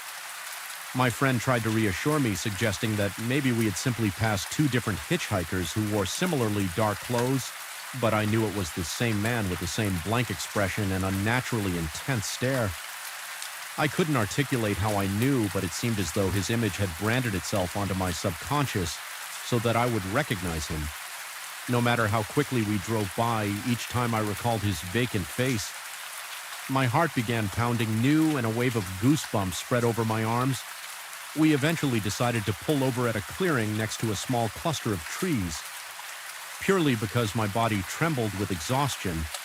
Sleep seemed impossible, but resting for a moment felt necessary. I turned off the engine, and the silence that fell was like a vacuum. I could hear my pulse in my ears and the faint sound of my friend's uneasy breathing. The night's cold wrapped around us like an unwelcome embrace. I shut my eyes for a moment, only to sense movement in the corner of my vision. I snapped them open, scanning the tree line. My breath caught in my throat when I noticed a faint shape between the trunks, tall and motionless. I couldn't make out a face, but I felt certain it was him watching. We quickly got back on the road, no longer interested in rest, and tried in vain to lose ourselves in the labyrinth of backcountry lanes. Soon the road's condition worsened, forcing me to drive slowly around massive potholes and jagged rocks. Each jolt of the car sent a fresh spike of adrenaline coursing through me. I imagined the man stepping onto the road around every bend or materializing in the back seat. When I glanced away, my friend stopped making conversation altogether, perhaps feeling my terror bleeding into his own psyche. The atmosphere grew stifling. Each passing hour felt more surreal, as if we had entered some half-forgotten realm where time and distance no longer followed any logical rules. The final straw came when my headlights illuminated a figure on the horizon standing perfectly still in the middle of the lane. Yet again, it was impossible, but I knew it was him. Before my mind could form the thought, my body reacted on pure instinct. I swerved violently, nearly driving into a ditch. My friend shouted something incomprehensible. I gritted my teeth, spun the wheel, and somehow regained control of the car. By the time we straightened out, the road ahead was empty. No sign of the man. My heart hammered as if trying to break out of my chest. A slick film of sweat covered my forehead, and my lungs ached with each panicked breath. I pressed the accelerator, ignoring the violent bumps as I sped away from that spot hours later, though it might have been mere minutes as my sense of time was utterly warped. We saw a timid glow in the distance.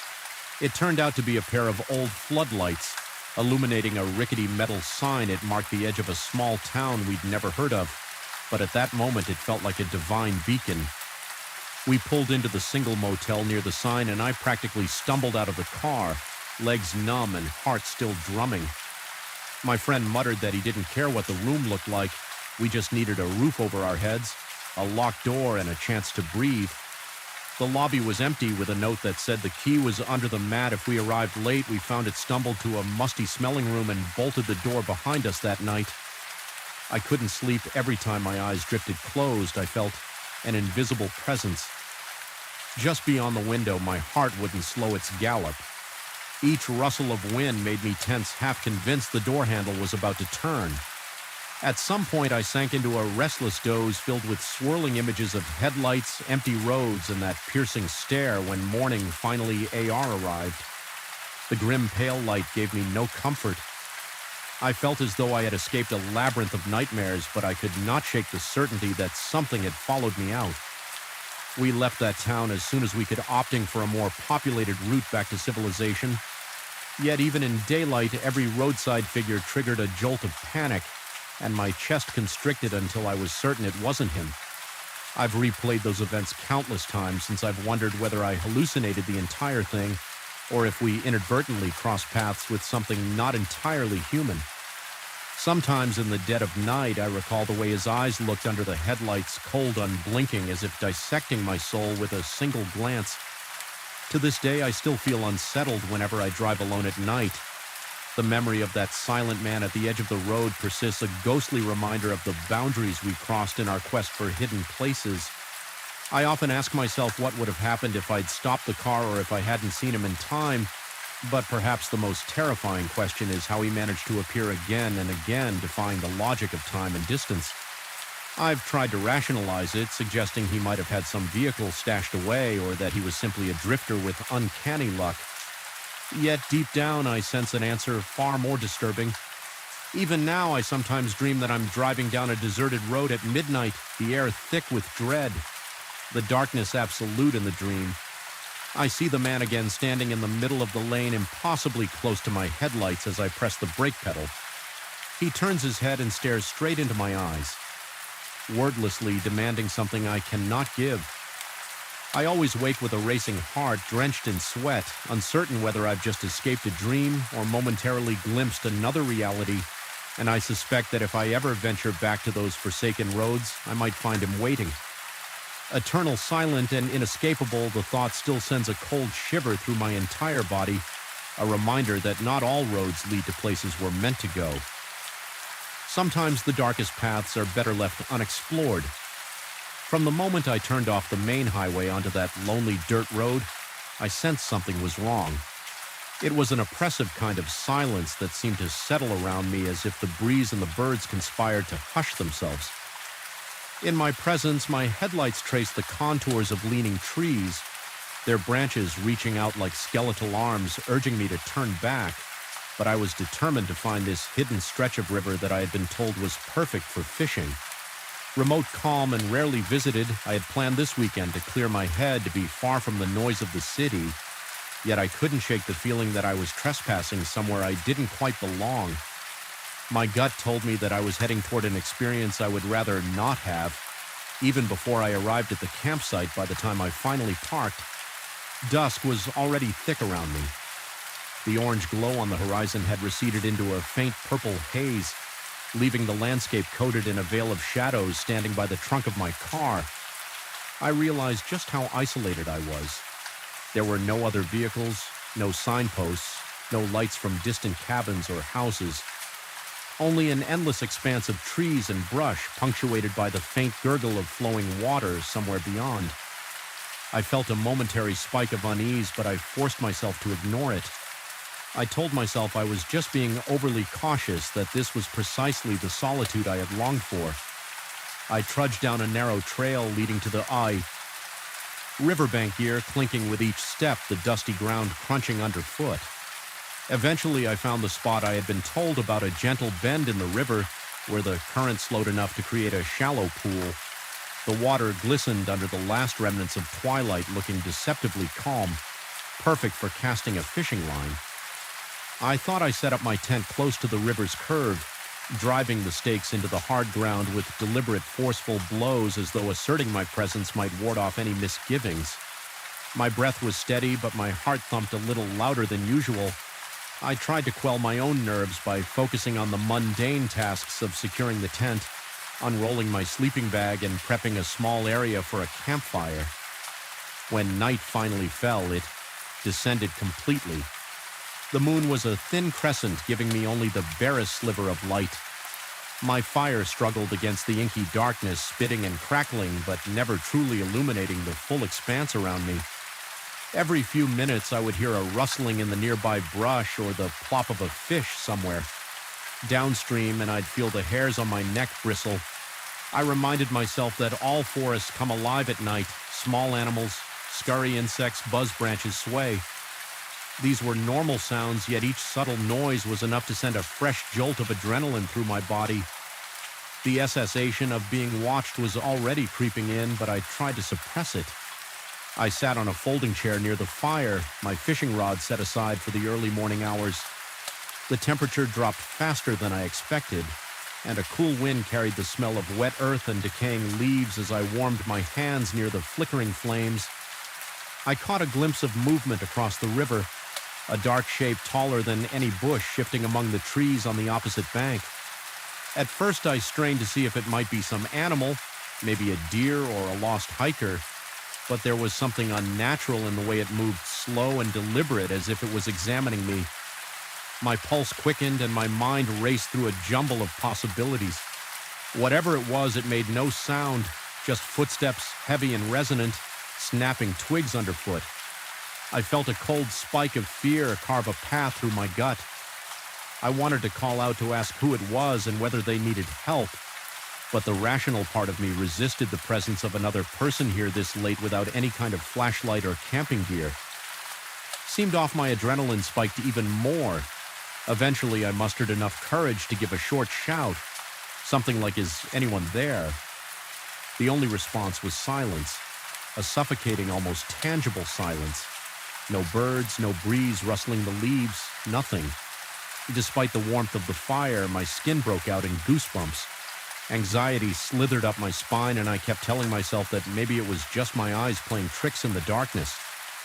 A few minutes later, the shape shifted again as if it had heard something or decided to move. I saw the figure duck behind a cluster of shrubs. My eyes darted around trying to track its trajectory. Then I heard another series of branches snapping from somewhere behind me on my side of the river. My chest tightened and I shot up from my chair. Heart hammering so violently I could hear the blood pounding in my ears. A wave of dizziness overtook me and I had to take a few steps to steady myself. The idea that someone or something might be encircling me, approaching from the rear, felt deeply wrong. That primal instinctive alarm I had ignored earlier was now screaming at me to leave my mind churned with possibilities. Perhaps it was a trespasser, a stranger living off the grid, or an over-inquisitive hunter, but there was an odd stillness between each noise, as though the forest itself was complicit in hiding this unseen presence. Even my own breathing sounded too loud. Each exhalation trembled in my throat and my hands felt clammy. My chest felt tight, and the nighttime chills seeped into my bones.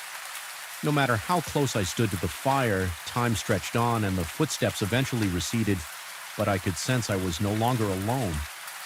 I was certain something was waiting just beyond the circle of light thrown by my campfire. My muscles tensed with every stray crack of a branch or shift in the undergrowth.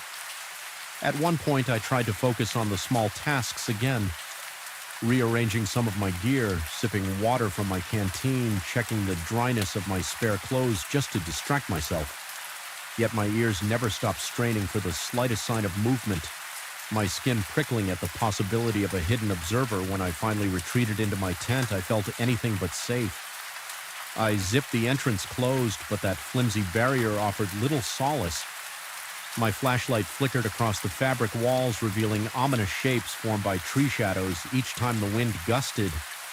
It produced a faint scraping along the tent, making me jolt. My heart rate refused to settle, and I lay there with my eyes wide open, ears attuned to every whisper of the night in the darkness. My imagination began to spiral, conjuring images of silent figures crouched just outside, waiting for me to drift off. I tried to calm my mind by counting my breaths, reminding myself that I was simply spooking myself in an unfamiliar place, but logic felt feeble against the suffocating fear that clenched my entire body. Eventually, I sank into a restless sleep, more from sheer exhaustion than from any real sense of security.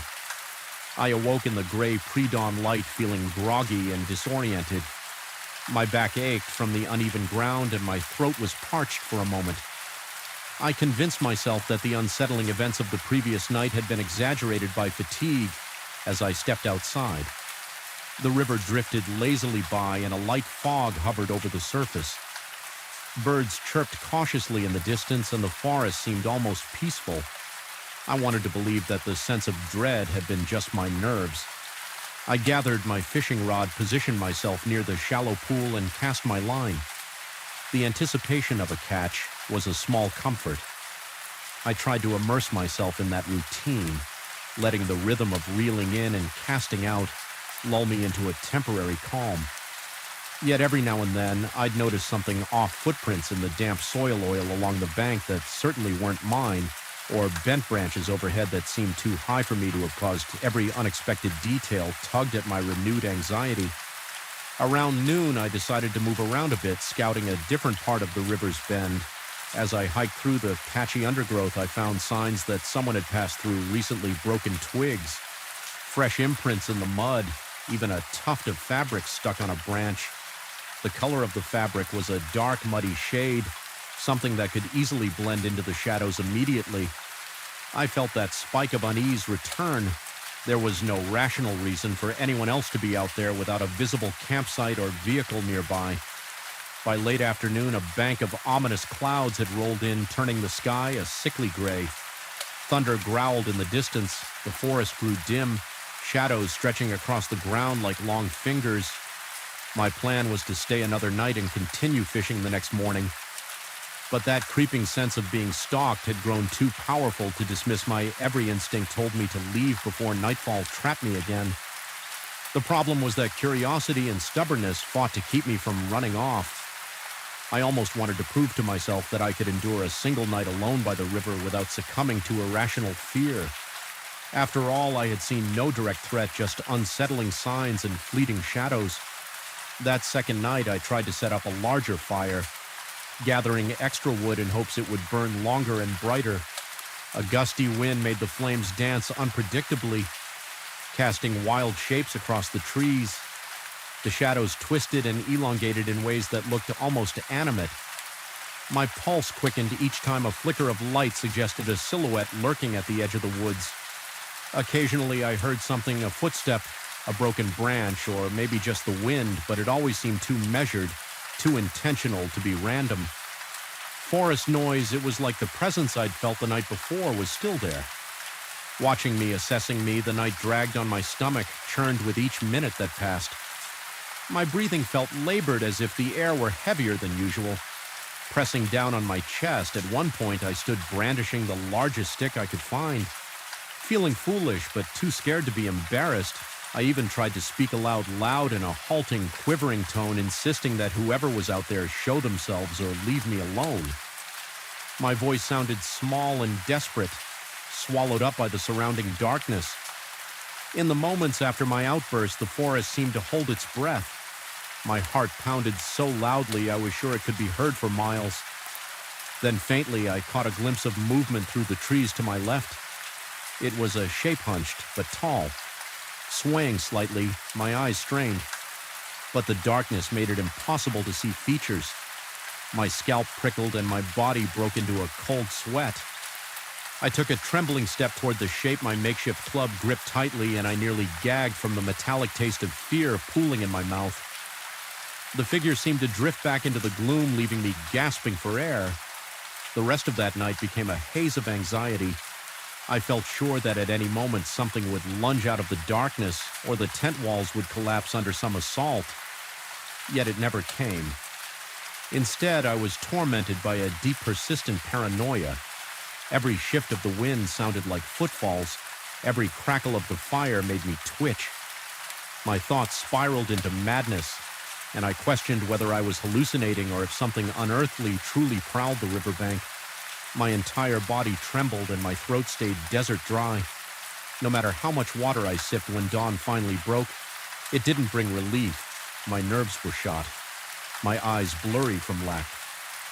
Of real sleep, the fire had long since died out, leaving only a ring of ashes smudged into the dirt. Birds started their morning calls again, but I found no comfort in their routine. I realized I needed to leave no matter what. My equipment was scattered around the campsite, and I hurried to pack it with shaky hands. I glanced over at the river, now a dull green under the early morning light, and I sensed a lingering presence just beyond the mist. It felt like the trees themselves were straining to watch me as I gathered my belongings during the frantic dismantling of my camp. I noticed something etched into the bark of a nearby tree, an odd symbol like interlocking spirals carved so deeply it exposed the pale wood beneath. I hadn't seen it before, and I had no clue who might have done it. An involuntary shudder coursed through me. It was one more sign that someone or something had been closer than I ever realized.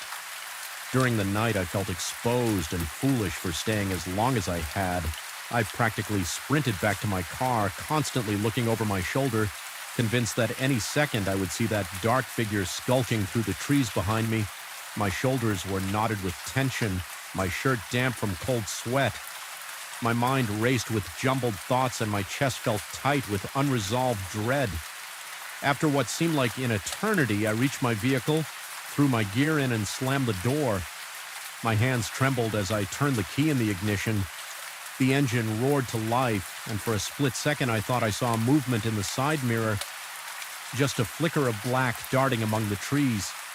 My lungs seized. I couldn't bring myself to look more carefully. I floored the accelerator, tearing down that dusty road, not caring about potholes or the branches scratching the sides of my car. As I merged back onto the main highway, the weight in my chest eased just enough for me to breathe more freely, yet I still felt contaminated by the place I had just left, as though I brought back a piece of its darkness with me. I kept expecting to see some shape in my rearview mirror or notice footprints by my car door when I stopped for gas. The experience clung to me like a heavy fog refusing to dissipate. Even hours later, back in the familiarity of city streets, my mind couldn't let go of the notion that something had watched me out there and had followed me at least to the edge of the forest. I couldn't rationalize what I had seen or thought I had seen. My imagination might have filled in the gaps of a completely normal set of circumstances, or perhaps something truly strange resides in that isolated bend of the river, something that defies common explanation. Even now, whenever I close my eyes, I still hear the crunch of leaves, still see a tall, shifting shadow in the corner of my vision, and still feel that laden fear coursing through my bloodstream. No matter how many times I tell myself it was just paranoia, a part of me remains unconvinced. I'm left with the unsettling knowledge that there are places where nature is indifferent, where isolation warps the mind, and where something unnamed might be waiting to be encountered. And if you ever find yourself following a deserted trail to a secluded river bend, remember sometimes you are not alone, even when you desperately want to be. I remember the stifling weight in the air before I even set foot inside that decrepit wooden shed. The night was moonless, and the entire farm seemed to be holding its breath as though afraid of what might happen next. Shadows stretched unnaturally across the dusty ground, and a sense of wrongness clung to the atmosphere like a stubborn stain. I felt it in the tingling on the back of my neck and in the sudden dryness of my throat, an unshakable impression that I was trespassing on something best left undisturbed. I had come to my uncle's farm to assist with harvesting. It was supposed to be straightforward, a couple of days of hard work in the fields, then restful evenings spent in the old ranch house, perhaps a few beers after sundown. I never imagined I'd be drawn to that condemned shed, the one my uncle always avoided, rarely spoke of after years of disuse. It stood at the edge of the property like a withered sentinel. The planks bowed and splintered from decades of neglect, and yet there was a peculiar magnetism about it. Perhaps it was the rotting timber or the stories the farmhands whispered whenever they passed by, or maybe it was just my own foolish curiosity. I couldn't stop replaying that first impression in my head, the door practically welded, shut by rust, the scent of moist earth lingering inside as though fresh soil had been scattered just hours before. Yet there was something else beneath the smell of dirt, a coppery undertone that tightened my stomach. Once the sun went down, I felt an undeniable urge to return. Maybe I needed to prove to myself that my imagination was acting up, or perhaps part of me was chasing the thrill of uncovering secrets, best left buried on. That first night, I slipped away after dinner, ensuring nobody noticed my absence. My heart hammered in my chest before I even reached the shed's entrance. I could hear my own breathing, quick and shallow, as if my body was unconsciously bracing for confrontation. The door protested with a long, shrill screech. When I forced it open immediately, the smell of wet soil engulfed my senses again. More pungent in the darkness, the beam of my flashlight cut through clouds of dust, and for an instant it illuminated old tools strewn haphazard along the floor. Rusted sickles, chipped shovels, battered rakes. Everything lay in a chaotic sprawl, yet among those decaying items I glimpsed suspiciously shiny metal pieces, the edges appearing recently sharpened as though someone had been there. Not too long ago, taking cautious steps forward, I felt my pulse throb in my ears. My palms grew clammy around the flashlights. Handled the only sounds at first were my own footsteps and the soft rasp of my clothes brushing against the doorframe. Then I heard movement. It was faint, but it reverberated in the cramped space like a muffled rustling. It reminded me of a large sack being dragged across the floor, or possibly heavy cloth brushing against a solid surface. My breath caught in my throat, pointing the flashlight toward the far corner. I saw only darkness where the light struggled to reach. Then scanning downward, I noticed fresh marks etched into the packed dirt floor. They resembled long, uneven scratches, some shallow, others deeper, as though something sharp had dug into the ground. A wave of cold fear rippled through me. My stomach clenched and a shiver rolled up my spine. I tried to rationalize it. Maybe it was a vagrant seeking shelter or a wild animal rummaging for a warm place. My uncle had warned me more than once that raccoons or stray dogs sometimes wandered into old structures, but something about those scratches didn't seem animalistic. The spacing between them felt too deliberate, as if whatever made them had an almost human sense of intention. I didn't dare linger to find out. I retreated, careful not to make any sudden noise, each floorboard squeaking in disapproval beneath my boots. Just as I neared the door, I heard a loud thud on the external wall of the shed. The vibration traveled through the wood and into my bones. My heart jolted and a violent surge of adrenaline coursed through my veins. Convinced I wasn't alone, I hurried outside without looking back. Once I was out in the open, the night air seemed suffocating rather than refreshing. I stood there, paralyzed for a moment. I felt eyes on me, though, from where I couldn't tell. The darkness surrounding the shed felt thicker, as if it were wrapping itself around my body. Then from inside, I heard it again, that same dull thud, sounding almost like an echo of my own heartbeat. It took all my willpower not to run screaming into the house. Instead, I forced myself to move, slowly, stepping away with as much composure as I could manage. Every step felt heavier than the last. my legs trembling from the residual burst of fear. The next morning, I recounted my experience to my uncle in hushed, nervous phrases. He stared at me skeptically, but agreed to come take a look when we went together. Though the daylight offered little comfort, the shed now looked pitifully dilapidated. The sun revealed the extent of the rot in its walls, the sagging roof, and the vines that had started to reclaim parts of the outer structure inside the tools that had appeared so menacing under my flashlight now seemed harmless. Corroded relics of times gone by, the suspiciously sharp edges I had noticed the night before didn't appear nearly as threatening. Everything looked ordinary in the mundane glare of noon. We found only the faint outlines of footprints and irregular scuff marks, which my uncle concluded might be from raccoons or some other scavenger. He seemed to believe I was merely spooked by the shadows. Still, I could tell he wasn't entirely at ease. I observed how he avoided stepping into the far corner, his eyes flickering there once or twice with a trace of unease. He didn't find anything conclusive, so he simply shrugged and remarked that the place was best left locked throughout the day. I tried to shake off the dread that clung to me. Harvesting corn under the relentless sun should have worn me out enough to sleep dreamlessly, but by the time darkness descended again, my mind was riddled with possibilities. I kept replaying the strange noises, the fresh scratches, and that pungent odor in my head that night. I felt drawn back as though I were a moth circling a distant flame. Despite my own logical arguments, I found myself standing near the shed's entrance once more, flashlight in hand this time. I tried to be more methodical. I approached with caution, noticing how the wind seemed to die the moment I stepped into the shed's shadow. There was a stifling stillness around me. Even the crickets sounded muted, as though they recognized this boundary and dared not invade it. My heart pounded so forcefully that my chest felt tight. I flashed my light around the interior.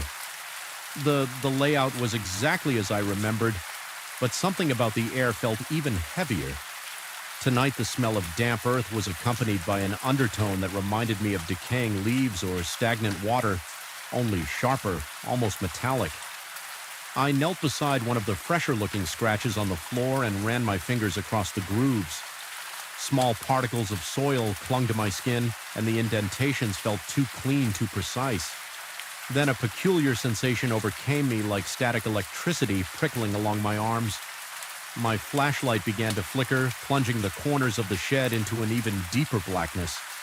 Whenever the beam wavered in those intermittent flashes of dark, it felt like the corners expanded, swallowing more space than the walls actually allowed, fighting the urge to panic. I wrapped the flashlight against my palm, praying it wouldn't give out entirely. For a few moments it stabilized, revealing something that turned my blood cold along the far beam. Faint scratch marks much higher off the ground ran parallel to those on the floor. These were vertical, as if something had stood on its hind legs or reached upward, clawing at the wood with intense desperation or fury. The realization that whatever made the floor scratches might also have made these marks, while upright, triggered a violent wave of nausea in me. Suddenly, I felt profoundly vulnerable. My throat tightened and my breath grew ragged. Anxiously, I swung the flashlight around to check if I was alone. That corner where I'd heard movement the night before remained dark, the air there seeming thicker, more oppressive. Each breath I took felt shallower, my lungs constricting as though rejecting the heavy odor. The boards beneath my feet groaned with every shift of my weight, adding an eerie soundtrack to my growing dread. Compelled by an impulse I couldn't fully explain, I forced myself to inch closer to that malignant corner. With every step, a subtle pressure formed at my temples like the onset of a headache. My ears began to ring and my heartbeat thundered, echoing in that ringing, until I couldn't distinguish external noise from the pounding in my skull. When I finally angled the flashlight to the darkest spot, my eyes struggled to focus. I saw sacks of something stacked behind an old wooden crate. At first I thought they were simply grain bags that had been left there ages ago. Then I noticed that at least one looked recently used. The burlap not nearly as torn or discolored as I would expect it was, as if someone had been rummaging through supplies in secret, but for what purpose I couldn't guess, hovering there. Gripping the flashlight so tightly my knuckles ached, I began to feel a presence close behind me. It was nothing I could see or hear, yet my instincts flared. The temperature felt as though it had plummeted by several degrees, and goosebumps erupted along my arms. The primal urge to turn around to confront whatever might be looming over me wed with the paralyzing terror that insisted I keep my gaze forward. My muscles twitched with tension. Slowly I turned, shining the light in a wide arc across the shed. All I found was stillness. But the sensation of being watched did not subside. In that deafening silence, I became aware of an odd scraping noise. It was faint yet persistent, like claws or nails being dragged along the interior of the shed's outer walls. The direction seemed to change. First one side, then another. It circled me, raising every hair on my neck. My mouth went dry, my tongue turning thick and useless. A queasy feeling settled in the pit of my stomach. My rational mind insisted there had to be a logical explanation. Possibly rats or wind catching stray branches or an echo of the barn's old wooden frame. Contracting, but something about the pattern of those scratchy sounds was too purposeful, too relentless a memory of overhearing the farmhands suddenly flash through my mind. They had been talking about hearing inexplicable noises from the shed at night. Their hushed tones and fearful expressions came back to me. One of them mentioned that whenever he approached, everything went silent, as though the place itself was holding its breath. Another claimed to have caught sight of a silhouette moving behind the walls. But when he investigated, he discovered only cobwebs and dusty crates. I had dismissed it as gossip. Now I realized that something inhumanly aware might have taken residence. Within these walls, a wave of panic surged through me, and I knew I had to leave my chest constricted with each breath. The flashlight wobbling in my trembling grip as I backed away, the boards underfoot seemed to protest louder. Each creak magnifying my alarm. I tried to swallow, but my throat felt constricted and beads of cold sweat pulled along my hairline. My flashlight flickered again, plunging me into short staccato bursts of dark. In those momentary blackouts, it felt like the air pressed in closer, as if something intangible was trying to smother me. My pulse soared so high I could practically feel my heartbeat in my eyeballs.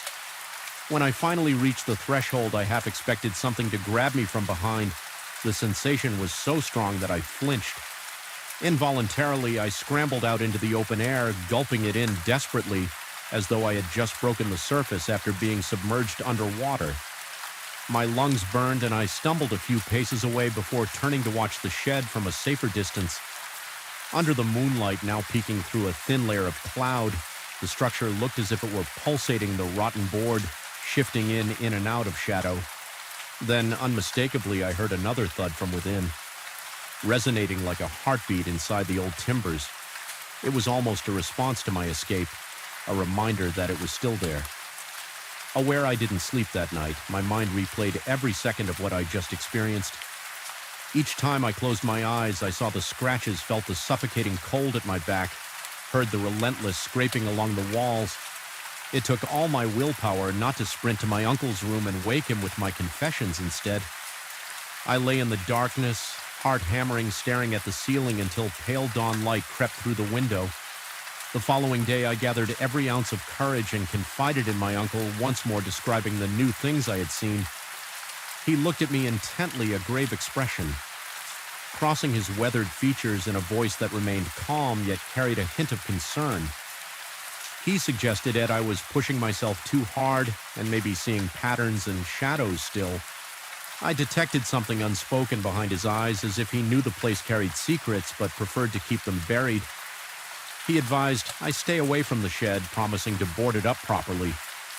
Soon I took his suggestion to heart. I spent the rest of my stay there, avoiding the shed's vicinity, focusing on the daylight tasks, collecting eggs, helping with the fields, organizing tools. TOS in the main barn, anything to keep my mind occupied, yet at night, I swore I could hear soft scraping drifting across the fields, faint and almost indistinguishable from the rustle of corn leaves. Sometimes I imagined a shape standing by the shed door, tall and contorted in the moonlight, but I never allowed myself to look too closely. Perhaps it was my imagination, or maybe it was real either way. I dreaded confirming it when the harvest ended and my time at the farm concluded. I packed my bags with trembling hands. My uncle was grateful for my help, but he couldn't hide the relief in his eyes. As I drove away, even now, whenever I think back on that shed, I recall the suffocating tension in the air, the metallic smell layered over damp earth, and the deep scratches that defied logical explanation. I still feel that spectral gaze following me, a lingering sense that something observed my every move I escaped without tangible injuries or final answers. But the farm no longer holds the peaceful memories it once did. Instead, it stands as a reminder of how fragile our understanding of reality can be, even in the daylight when all seems safe. There are places better left locked and forgotten, and at night those places breathe with an unseen presence as though they are waiting for the next curious soul to wander inside. I'll never set foot in that shed again. I tell myself that I should be thankful I left with my sanity intact, but I'm not entirely sure I did. Sometimes in the silence of my own home, I hear that faint scraping in the walls. My heartbeat spikes and my skin prickles with the same electric dread I felt that night. Then I remind myself that it's just the house settling or the pipes groaning. But each time, deep down, there's a small part of me that knows better. Some doors once opened are never truly CL closed.